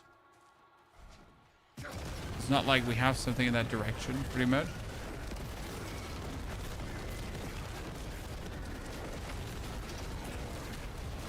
But hey, I don't care where the cool skin ideas are coming from, as long as we get cool skins. Let it rip, Blizzard. Steal away. The thing, as a beginner in this game, it's good to pre-build or find my own. You should just play the game, do your own build, and at some point you'll hit a wall and you'll be like, I can't go further. I don't understand what's missing. I cannot scale my damage. I feel stupid. Then you could start finding out how do you actually scale damage. For example, you might not know this, but all the multipliers multiply with each other. So if you have vulnerable damage on an item, okay, and then you also have critical strike damage or fire damage or shadow damage. That critical strike damage, vulnerable, and other damage multiplies with each other. But if you now have multiple items that have, for example, crit damage and nothing else, then that only adds up with each other. So all the critical strike damage multipliers together build one big additive multiplier, but the vulnerable and the critical strike multiplies with each other. So optimally, your rings, amulet, and your gloves each would have all three things. All damage, vulnerable, and crit. Plus, minus, shadow, or not, or fire, whatever you have, right? It's kind of like how it works. Malkith, thank you for the Prime subscription and support. Malkith, very good to see you there. I have that explained in a video too, again. So in case this was too fast for you, after today's stream is done, this will come out, this video. It kind of explains how to craft perfect items, and I go over like the damage calculation another time, okay? Just so you know. Loss, thank you for the 5 gifted. Loss, that's very kind of you. Appreciate the support. Appreciate you sending that our way. Merry Christmas, sir.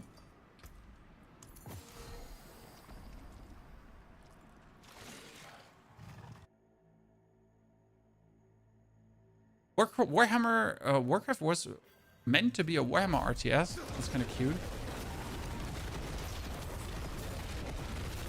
I'm still sad that we don't have better Warhammer games, but I'm gonna blame Games Workshop for that, because they're probably greedy motherfuckers that are trying to sell their license for extreme monies.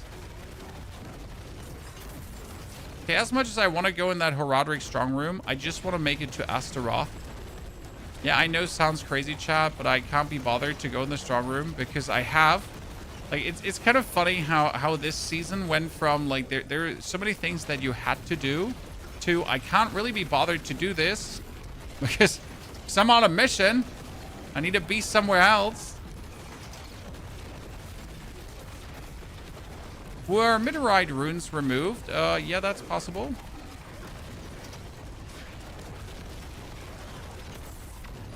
Goodness, I am starting to fall more and more in love with this build, chat. Yeah, just cube your sigils and you get tons of exclamation mats. Exactly. You don't have to go into the Horadric strong rooms for that. That's what I'm trying to say. Just make it now.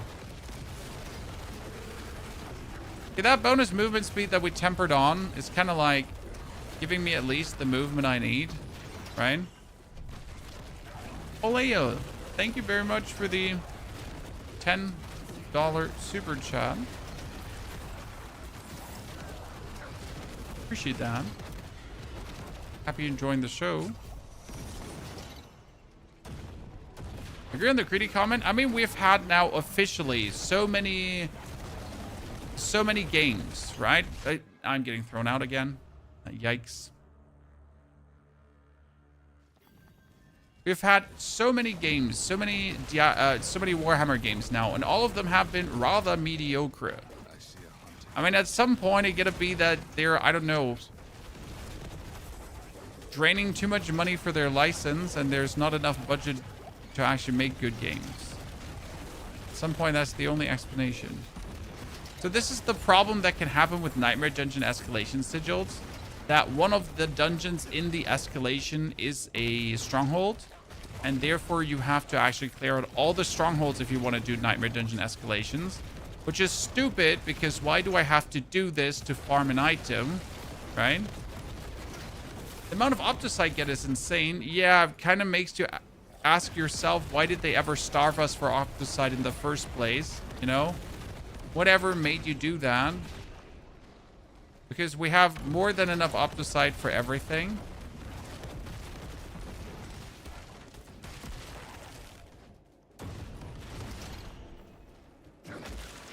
Just the one that gatekeep dungeons? Yeah, but I don't remember which ones gatekeep dungeons and which ones don't gatekeep dungeons. That's the problem. Okay, we just one-hit this guy.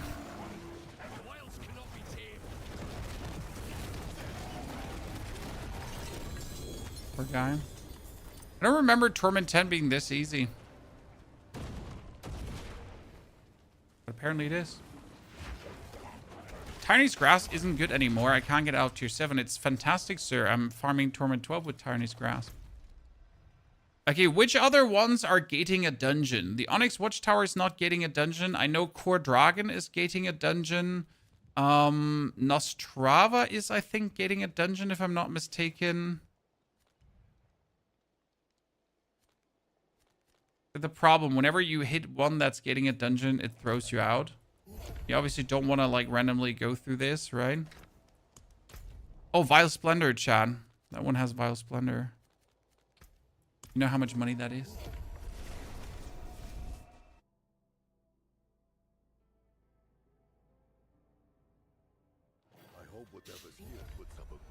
Well, I guess I gotta grind those in the night. Let's try one more escalation without clearing the strongholds, chat, just to get annoyed that we get thrown out again. Okay.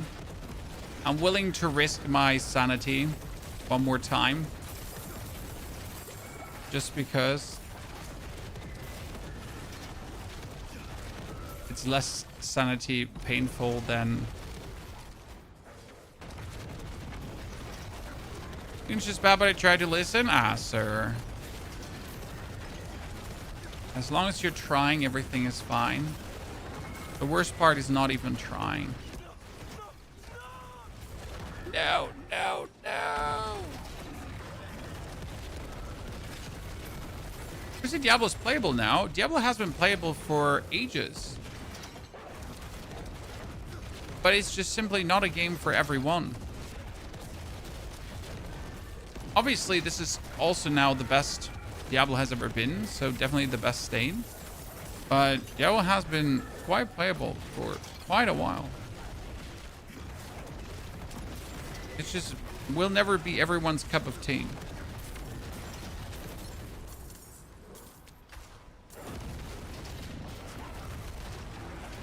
But they're definitely moving in a good direction. I mean, I can't personally wait for the next seasons, because now with the updates they have done to the base game, they can actually do more for future seasons. So, for example, like Path of Exile gets, every future season can now get their own skill tree as well.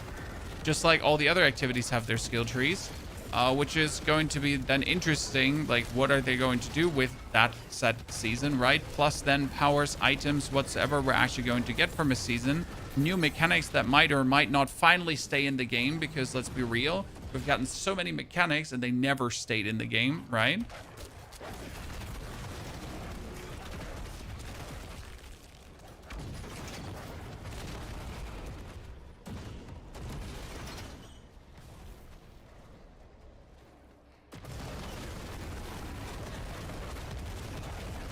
Ba, ba, ba, ba, ba. You've never had that issue that you get thrown out of a Nightmare Dungeon escalation? Well, then count yourself lucky. Count yourself very lucky.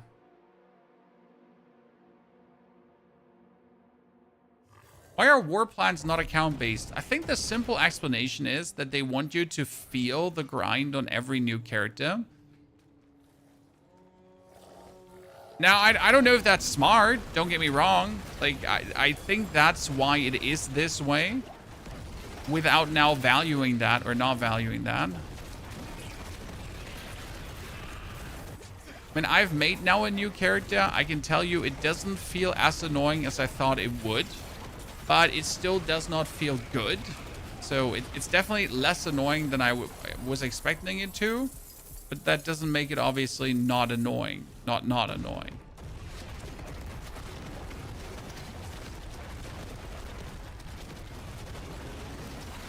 There build guide for this build? Not yet, I'm sorry. Before we get the movement issue solved, I am unwilling to make a build guide for this.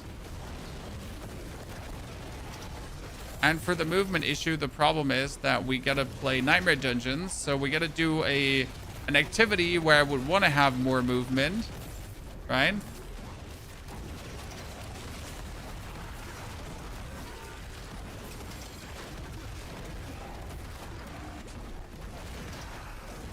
But hey, can't have everything, right?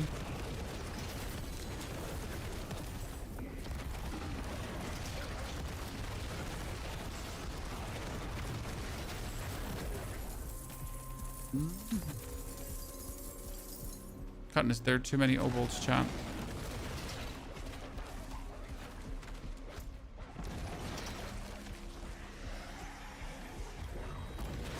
Oh, where's the Animus urn?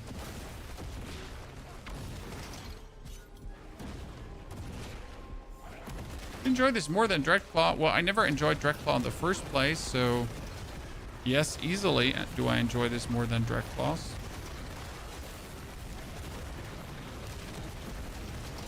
I can nuke whole rooms with this.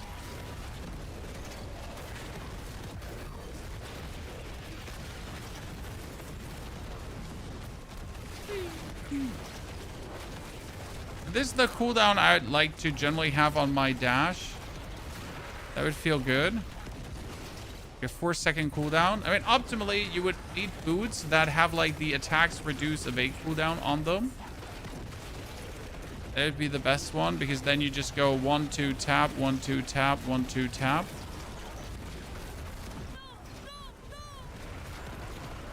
Yeah, so why are we getting thrown out of the Nightmare Dungeon? It's because you haven't completed the stronghold that's gating a Nightmare Dungeon.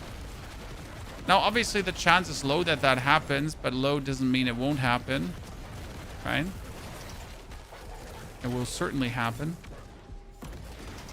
And it's especially frustrating when you're in the second one, because obviously I'm in the second one right now. I only have to do the third one, and then I'm done with the Nightmare Dungeon escalation. But if it now throws me out, then again, like, right, I have to do the whole thing again. Oh, goodness. Oh, goodness, all the obolts. I can't hold all these obolts, chat. What do we do now? Chat, what do we do now?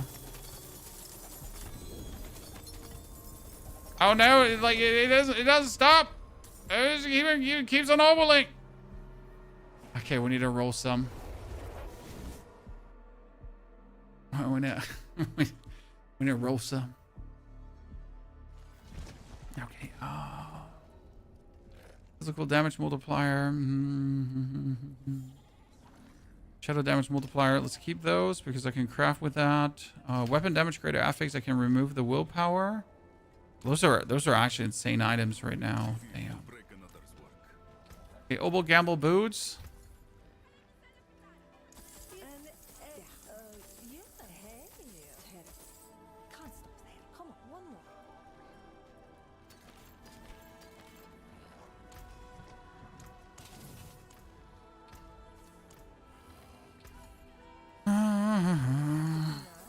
What I find the saddest is that we're not getting uniques anymore from Obel Gambling.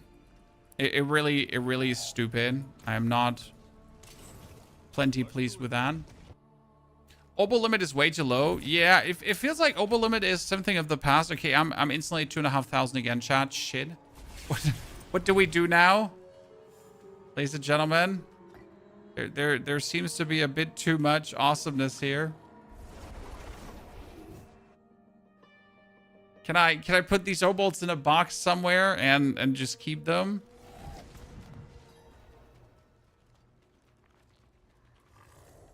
Okay, I guess I need to gamble helmets now because I need a new helmet for crafting anyways.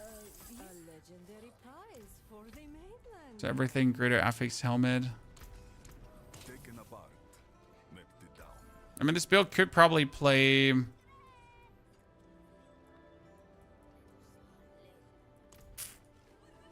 could probably play Pelican.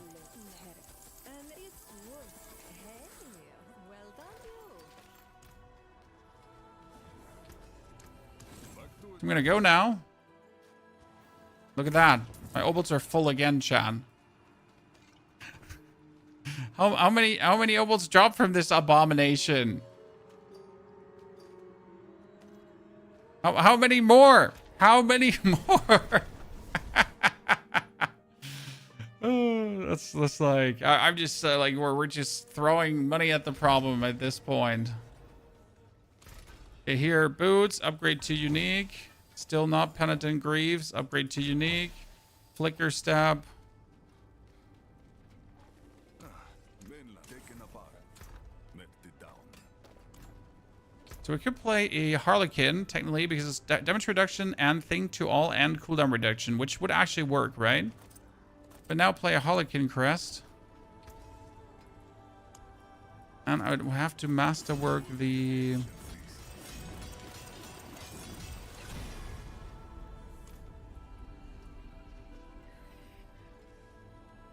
cooldown reduction.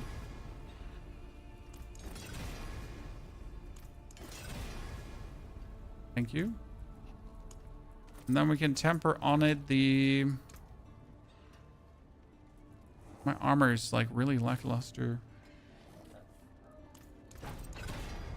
My resistances as well, but that's that. I guess worst case scenario, that's what we could do. Greater affix, come on chat. You know you can do it. Anyone else absolutely obsessed with getting the greater affixes? It just feels so bad to not get them. I mean, you just know it's there, right? So you're gonna roll it until it really appears. Thank you. I mean, the difference is also significant, right? How do you show obolts in your inventory? You can actually pop that up. Like, you can put any currency you want in there. So you can open this, then go here, and by clicking, it will show the currency at the bottom. Okay, what do we gamble for next, chat? I mean, I could try to gamble for a better focus, but mine has actually a crit damage multiplier. It's fine. I could gamble for better rings. Yeah, I have a shitty ring, so let's do rings now. Maybe we can get something amazing here. Mainland pity to break another's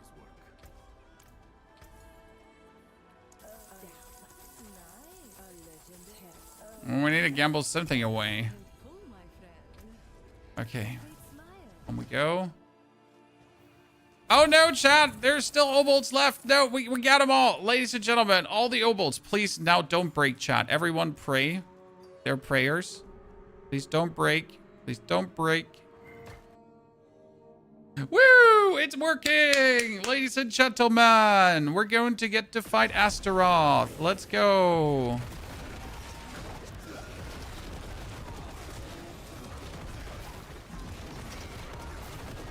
So I'm sad that we haven't made it to the 100 billion damage yet, but I also haven't like really scaled our damage in a bit. So we've been more focused on getting our... I've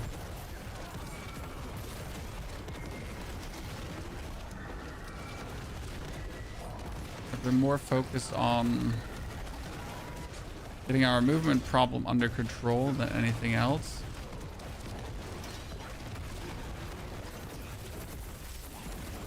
That's a lot of money. Shh. Pick it back up. By the way, how rich are you, ladies and gentlemen? Anyone found the secret code to money? I know there's some money farming strategies, but I seem to be stuck like eternal around like 300 million. But whenever I find like a halfway decent item and I start re-rolling, my money just vanishes, right? I guess it's easier when you're a one character Andy, because with one character only, at some point you've reached like critical mass and you at least have good items. So you're not going to start throwing your money away for every little affix.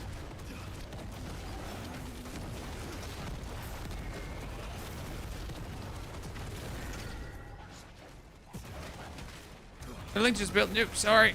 How do you get your obols to keep oboling at Chase? That was an obol reserve dungeon. So the actual rewards from these dungeons get like better, and better. And that's like the kind of the thing with Nightmare Dungeon escalations and how Nightmare Dungeon escalations work per se, right? You have like these dungeons with like these amazing rewards that keep escalating.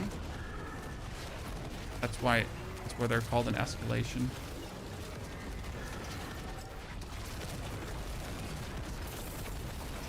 It's like really worth it.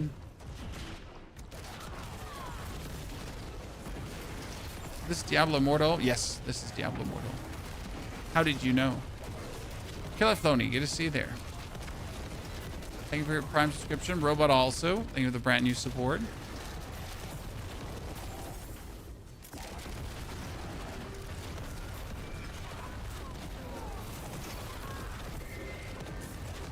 Yeah, where's the last knight?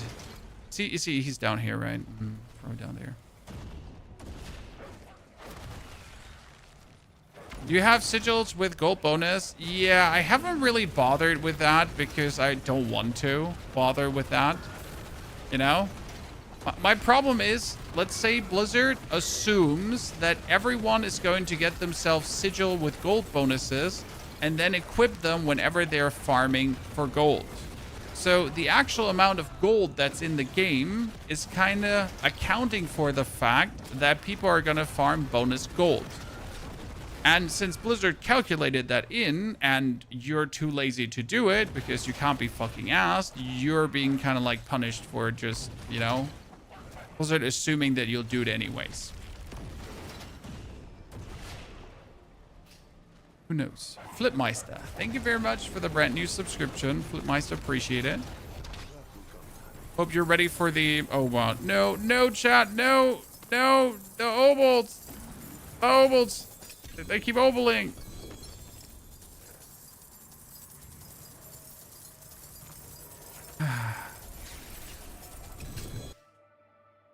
That's a problem. Cow King and a cow level? No, the cow level does exist, but it's nothing special. It's just a cow level, and then you get an item called the Cow King Crown, and that's it. There's nothing crazy. There's no vulnerable damage and crit damage plus crit chance. Look at this ring, chat. Look at this ring. It has everything compared to my ring that we currently have, which has shadow damage multiplier, resource cost reduction, and maximum life. This ring has all the multipliers that you need, plus the critical strike chance. The only thing that is missing is attack speed, pretty much. Okay, that's a killer ring we get there. It's going to be absolute damage multiplier galore. I need gloves. Ah, thank you, yeah, for reminding me. I need to craft gloves still. Crit chance, crit damage multiplier, but the crit damage multiplier is low. I like that as a greater affix to crit chance.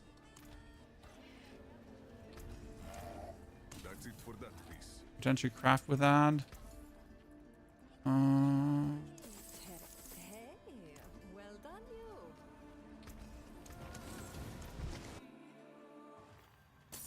Okay, still too many obolts, ladies and gentlemen. I'll be back. Let's go for another round of gambling, shall we?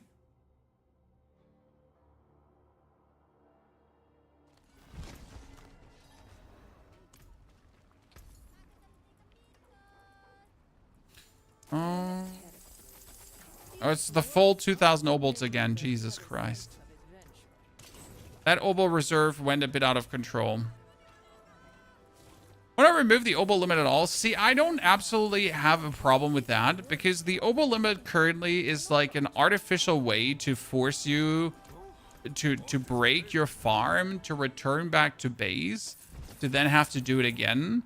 And it seems so weird. Why would the game want me to do things again and again and again and again and again, right? And why? Okay, chat, what do you think? Big Ray. Howdy. How hard is Astaroth gonna be? I mean, he's usually extremely tanky. First time I was here was an absolute nightmare.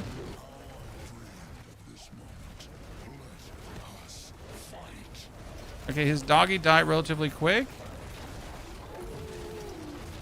Did you think it was over? Oh, wonder. We've only just begun. Yeah, I think we're fine. Lick your wounds, then.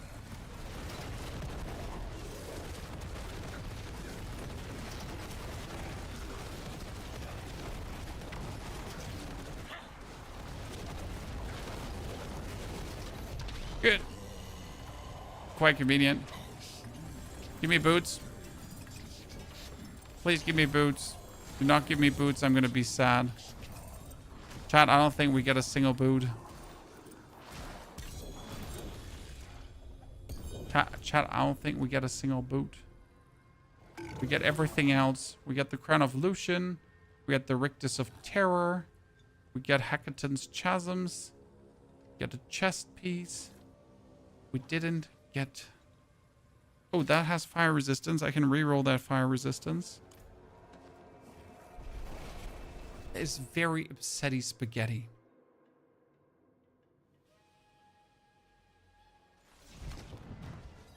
Big Ray, there is no planner for this yet. So don't be confused. There is simply just no planner for this.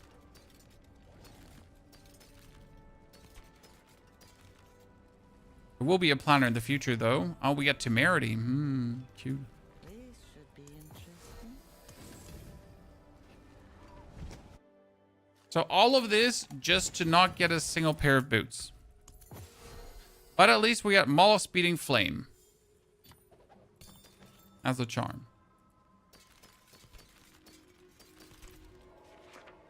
Oh, wait, there's a chest. I mean, at least 2 more uniques, I guess. Not gonna give you what you want. Yeah, it's a bit frustrating because this is like the fastest way to get it. Like, obviously, I could also farm the Belial mats and then just hope for Belial to poop it out. But how likely is that Belial is going to poop exactly out that what I want him to poop out, right? That's it for that piece. How likely is that going to be? You know where to find me. Okay, we get this ring here. Willpower, create vulnerable. And the only thing you could reroll now is you could take your willpower and you could reroll that into a shadow damage multiplier, for example. Because you can actually get all the multipliers on this. So this is fire damage. That's terrible. I prefer attack speed, but we'll see what we get. Physical damage. See, all damage multiplier works as well. So you now got all damage, crit damage, and the other one. And they all work with each other. I mean, again, I would prefer attack speed to just spam more, but I'll take it. Then you're going to temper on the overpower damage per stack. Because we had 20 stacks of overpower. And you're not going to rest until you have this max rolled.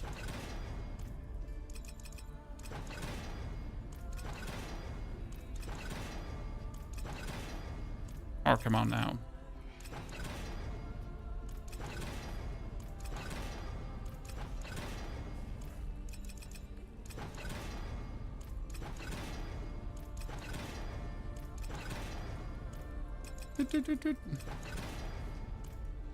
Thank you. And we temper it? Yeah, then we masterwork it, I mean. Tell them it's from Scopus. Ah, sehr good, sehr good, sehr good. Very good outcome. Nice, nice. Das ist schön. And we get the title aspect here. Title. Because that's 20 stacks of overpower and I'm crazy. Good.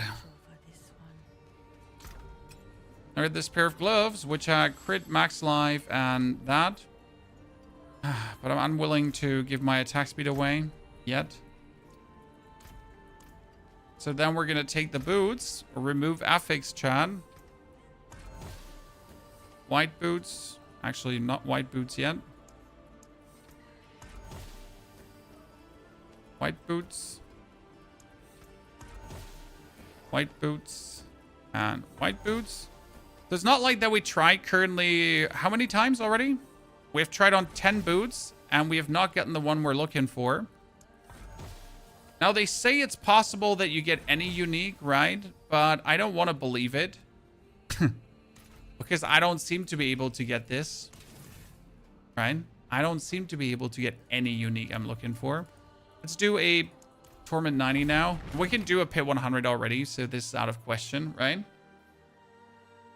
10 million gold roll is overtuned. Yeah, but see, there we come back to the question now. Does Blizzard assume that we all have a charm set for bonus money, and that's why this is so overtuned, or is Blizzard just stupid? By the way, with these changes, you've seen the new 43 billion hit there, Chad.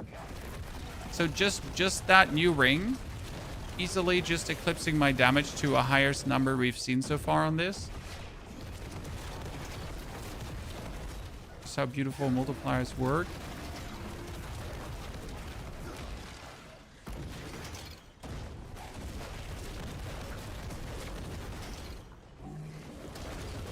See, I guess, like, with this movement speed, I'm getting okay with this. Like, I have to probably accept that we won't be jumping through the dungeon, but as long as we're getting the 200% movement speed, it should be fine. Right, so I do this. We have some shadow form stacks. I mean, optimally, I could remove the rune on the sigil for damage, and you could actually play the shadow sigil to just be scooting more in shadow form. Technically, that's possible, right?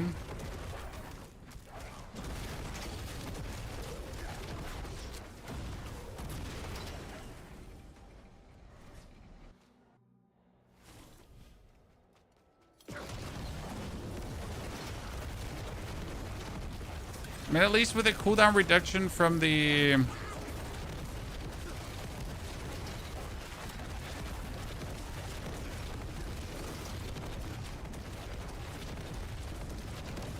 The cooldown reduction...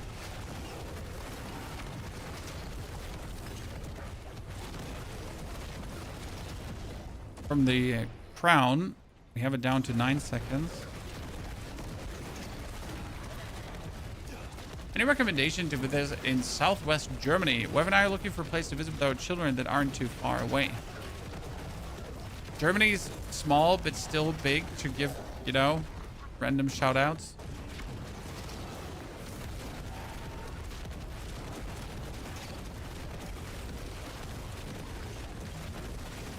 Don't go to public pools. They're mostly boring in Germany. We don't have cool public pools, rarely.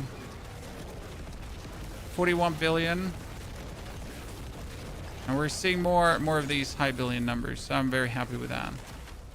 Okay, so pit 90 absolutely obliterated. I mean, that was like so quick. We just zoomed through. With all our glyphs being this low level, very, very good, ladies and gentlemen. Right? This allows me to get my pits. So one thing that we have to consider now is, do we kick out the Profane Sentinel, chat?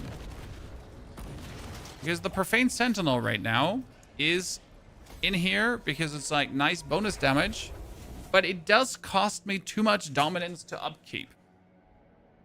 So either I'm not going to play it, or I'm not going to use it. Or I'm only using it like in very, very few occasions, right?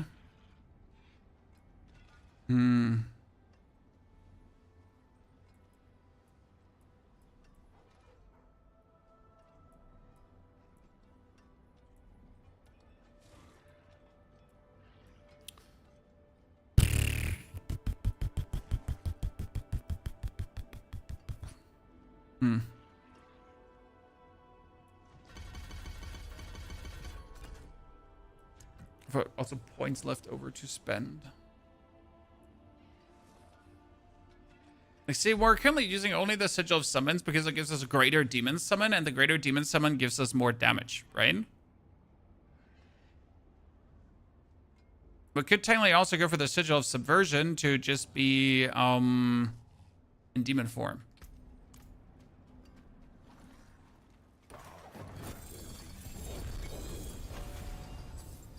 That was a lot of resources. Do you have a video for the best skill tree rewards for war plans chase? No, not really. But all my videos have like information spread around them pretty much. Generally speaking, you want monster power level up because that will always increase the base rewards and therefore make it one of the better ones to get. Okay, what do we got here? This is experience orbs. Maybe Opticide. This is large of dungeon keys, and this dungeon key reward can actually be the good dungeon keys. Get my drift chat, the good dungeon keys. Okay, let's do a pit 100 just so we have a pit 100 done with this build already today as well. Okay.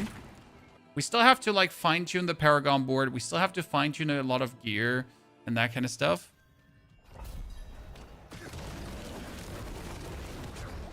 I think that's what we're going to have tomorrow for, chat. To bring this build then to, like, you know, the trillions of damage. So the trial phase went already extremely good, I reckon. See, right now we're at the point where I used up all my dominance. And we gotta wait for the dominance to stack back up so I can just actually nuke, right? And that feels bad when you reach this point. How's the Warlock? Very, very good.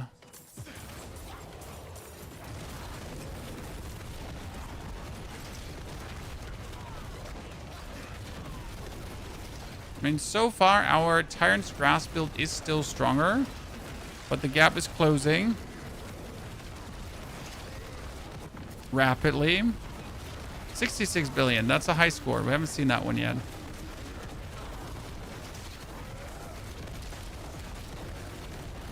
But also see if we want to keep playing Temerity or replace Temerity. If I actually replace Temerity as an item, I would lose Barrier, right? But I could play something for my overpowered charges.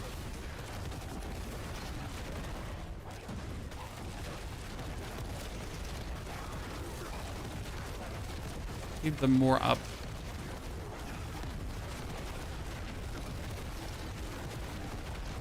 63 billion, that's a new one. So those higher double-digit billions, almost triple-digit, chat. I mean, imagine we get the Hell Fracture to just do 100 billion standard, because you're always shooting 3 Hell Fractures every 3rd Hell Fracture. So if my Hell Fracture does 100 billion damage, then you're literally getting like that triple, right? And then the next cast will actually erupt 4 at the same time. So you get like so much damage right away. That's pretty much what we're aiming for, right? Because it's not only one Hell Fracture that then does the billions, it's all the Hell Fractures that then do the billions. And since all the Hell Fractures erupt the other Hell Fractures, you kind of get the drift where all the damage comes from, right?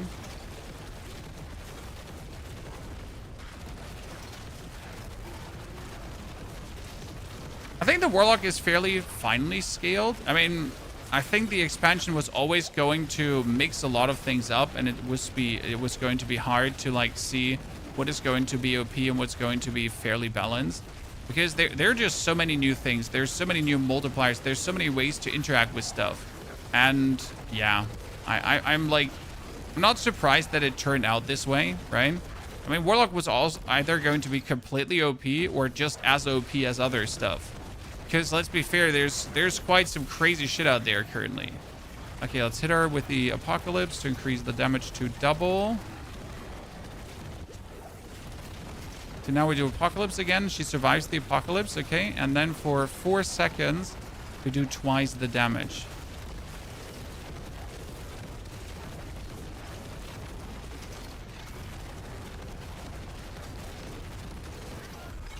Dunzo. What was that? 4-minute clear for a pit 100? Feels good.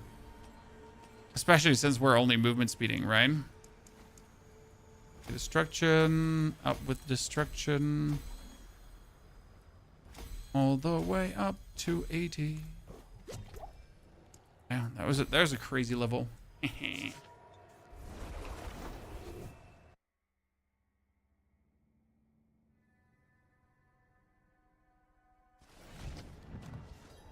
It's 3 years later and the min-maxing has gone so autistic. The screen just flashes pink red while pressing 3 buttons. Falcon, that's every ARPG. Every single ARPG is just that in the end game. No other ARPG is more sophisticated than that. You know? It's just pressing button and flashing damage numbers. You might be playing the wrong game then, sir. High recommendation, play something different. Okay, we got a cold. We got hellfire. Ah, yeah, we need to have the fur different. How much do I have? Can I roll? It's going to take a while to get the perfect fur, but I could just roll a bit. Because if I get more... See, this is Abyss skill for Beru now, and we have a kill. But Abyss is actually better because it buffs both things, right? Giving us more damage. So cold is only one thing. Linta is also... Cold, see, that's also a buff. Damn. Look at me, Chad. 38 ranks currently, and this one is going up to 28 as well.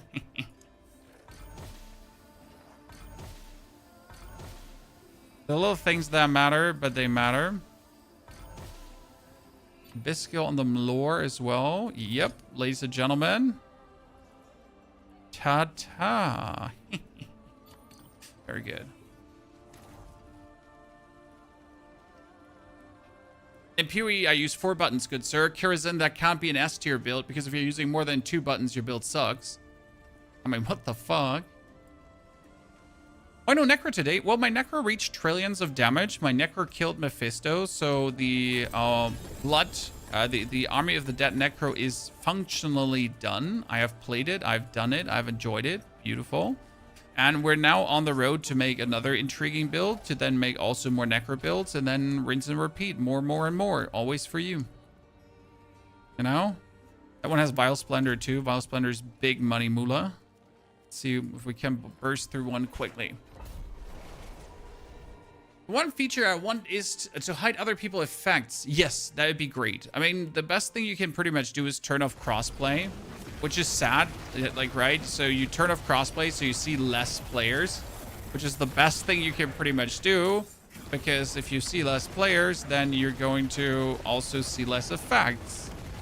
But why does that have to be a thing, right? Why do you have to remove other players from your gameplay to be able to enjoy gameplay?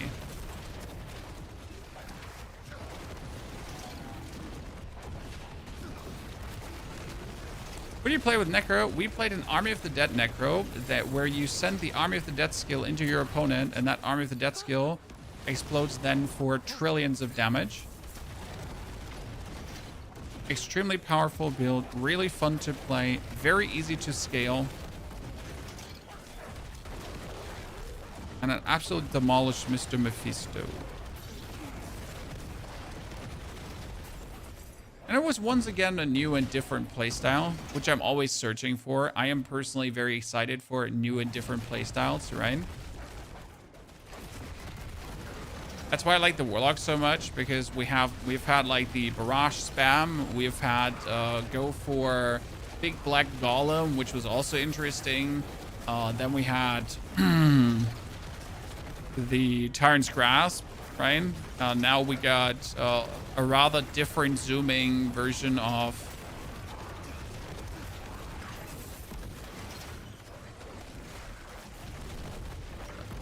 Few Skill Boom.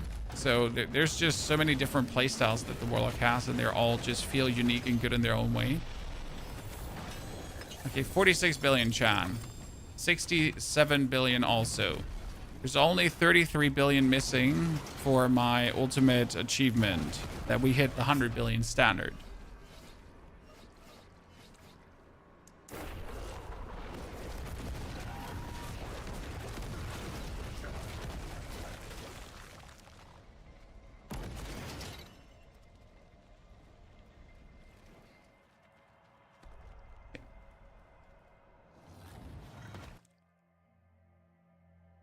That one worked, Chad?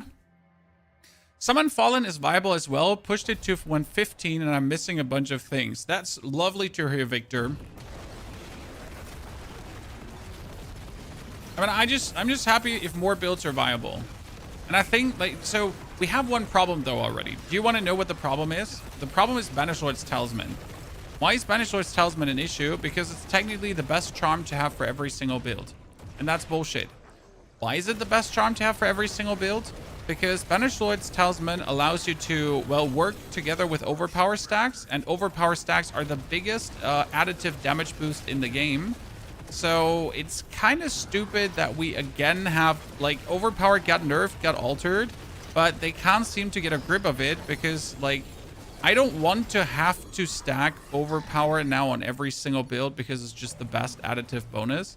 Now, obviously, you don't have to care for this, but technically, if you want to min-max every build, you always go for Overpower. You always go for the Banished Lord's Talisman, because I mean it's like 68 damage per stack, and I have 20 stacks, chat. Right? That's quite the crazy.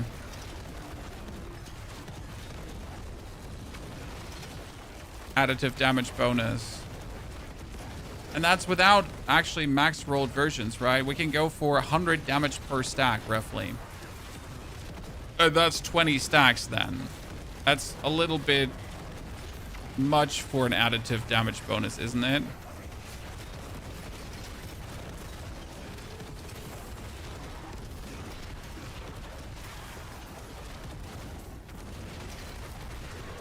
Just saying.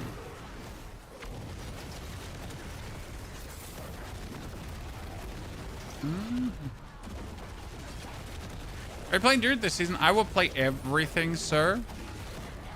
Next on the list is actually the Druid, if we're not going to go for Paladin. But I will be absolutely honest with you. If I look for Paladin builds, nothing looks great. I mean, we can look into the tower if you want to. It's currently like at the top of the tower and like in the top 50 or something. But I don't believe there's anything intriguing there. Okay, chat, everyone pray that our next Nightmare Dungeon works again.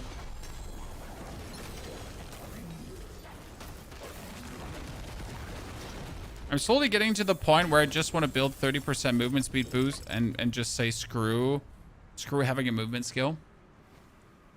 I mean, I've played my Necromancer for such a long time. I don't necessarily need a movement skill, right?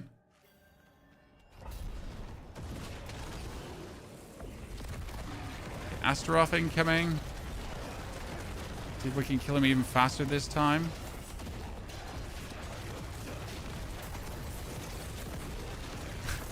Mr. Nicovative? Jesus Christ. Many years ago, it was the first time for Hearthstone I found your channel. That's like many years ago, my friend. Many. Thank you for that tier 3 sub, my friend. It's been a while. I mean, we're in our 12th year of full-time streaming now, ladies and gentlemen. 12th year. We're partially sane. Doing very good, to be honest. Thank you, YouTube. Big shout out. YouTube is actually keeping the stream alive. It used to be different, which is kind of funny. It used to be that the stream kept YouTube alive, and now it's like YouTube is keeping the stream alive. If we didn't have YouTube, we wouldn't have a live stream, chat. Eat that. Twitch, I guess. This is build a Necro. No, this is a Warlock, my friend. It's a new Warlock, a new version of it that's using Hell Fracture. I was formerly against using Hell Fracture, and the main reason is that Hell Fracture is too far spread out. So you go for 1, 2, 3 explosion, and it wouldn't overlap. And that's actually bad, because if your Hell Fracture doesn't overlap, then, well, you're obviously not getting the maximum damage. Surprise, right? But I actually found a way to make it overlap, which is crazy. And now, since it's overlapping, we can nuke everyone.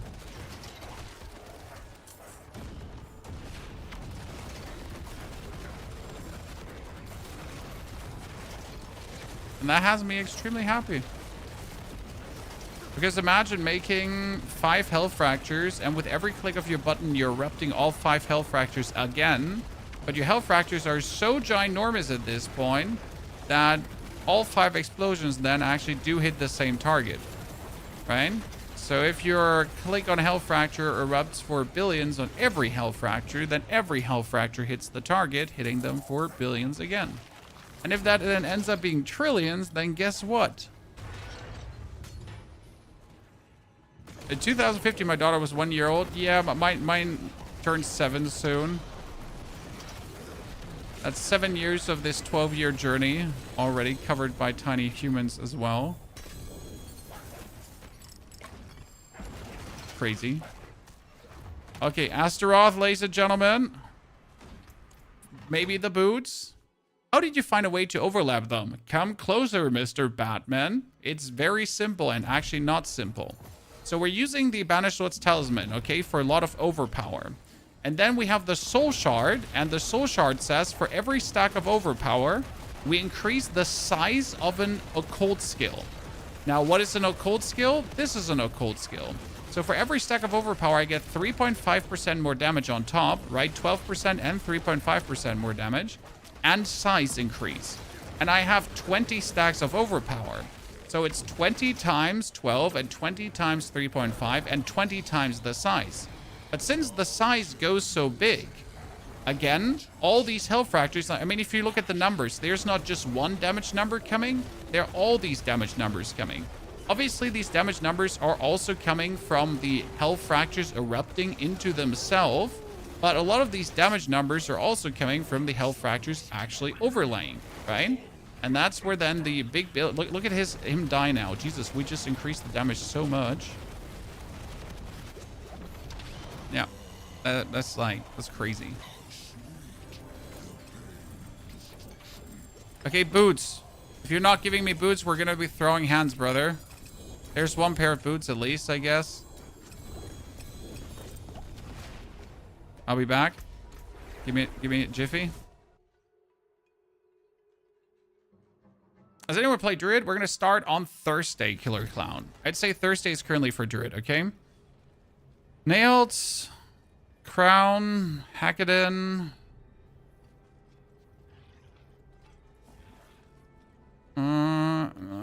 Greater affix physical resistance, not bad. I can craft that up. Chat, you need to start identifying good base items, okay? This is a good base item because I can remove the potion capacity, I can remove the impairment reduction, and then I can craft it upwards. It's a fantastic base item.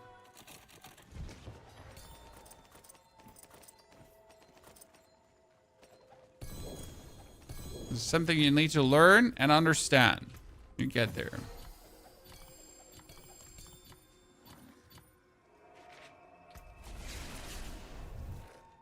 Okay, I feel like the boots that we have gotten, chat, are not the boots that we're looking for. Okay, so we just got boots, okay? And we're looking for these footfalls of the waning world, but we actually got the penitent griefs.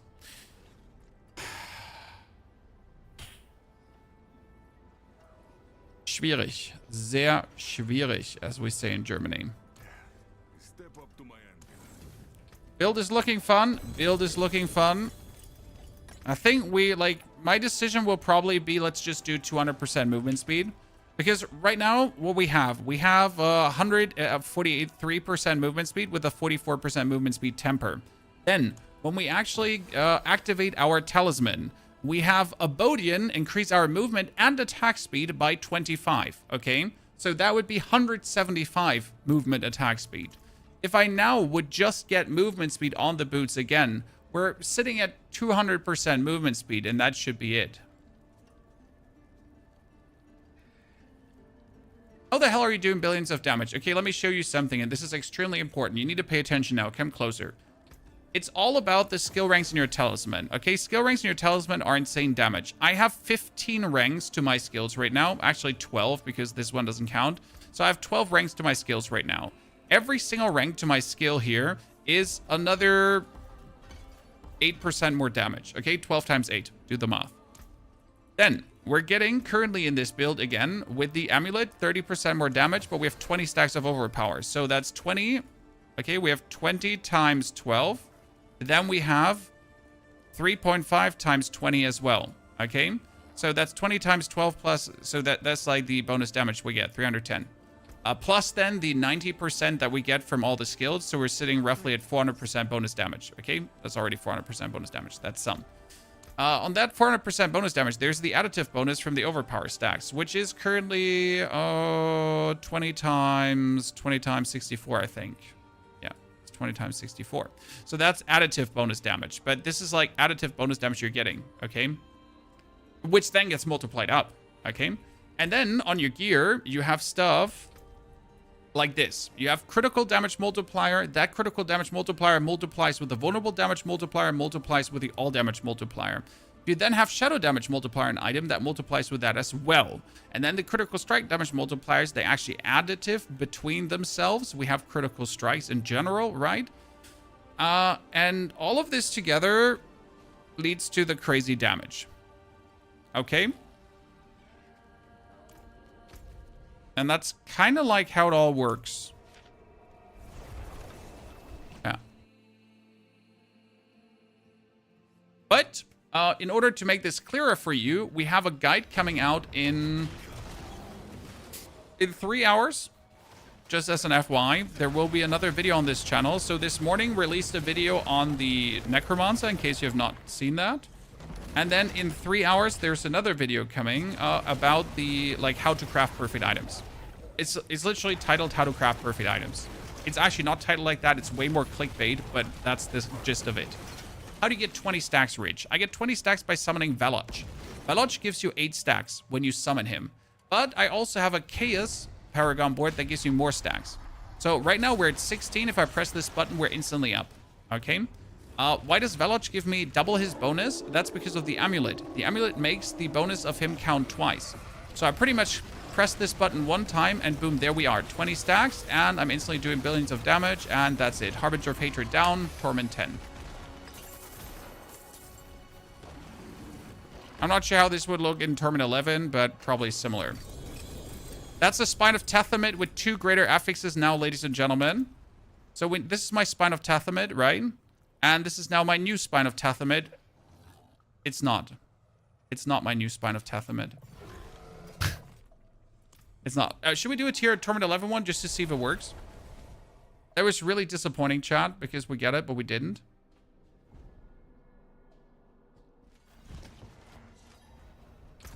Let's do... Oh, actually, I don't know if I unlocked Torment 11 on this character. No, I did, right? Yeah, I did. Ooh, yeah. We have Torment 12 unlocked. YOLO. What's the name in magenta? Oh, my loot filter. I recolor a few things.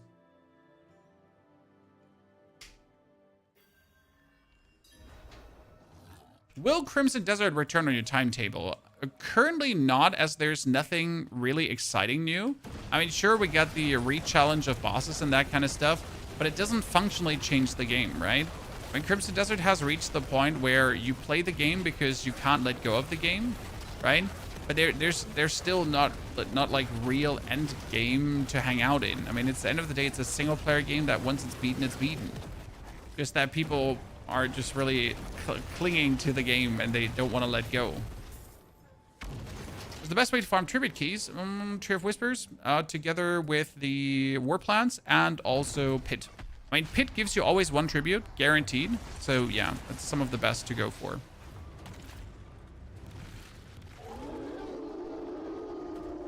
Mythic items aren't real. Same. I got 8 mythics today, 9, 10. So they're definitely real. Okay, let's see. This is Torment 11, ladies and gentlemen.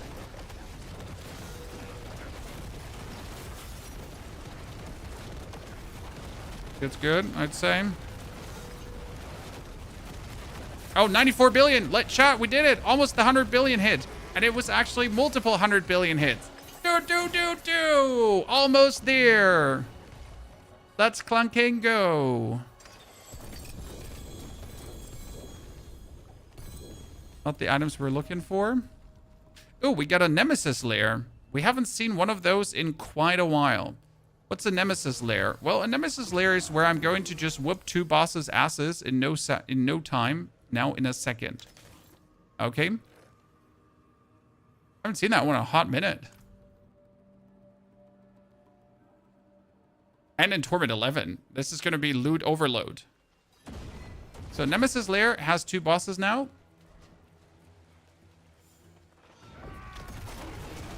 Burvar and Zur. Problem is, I might die to damage here. Need to look out. The problem is, they might die to damage here. Poor guys.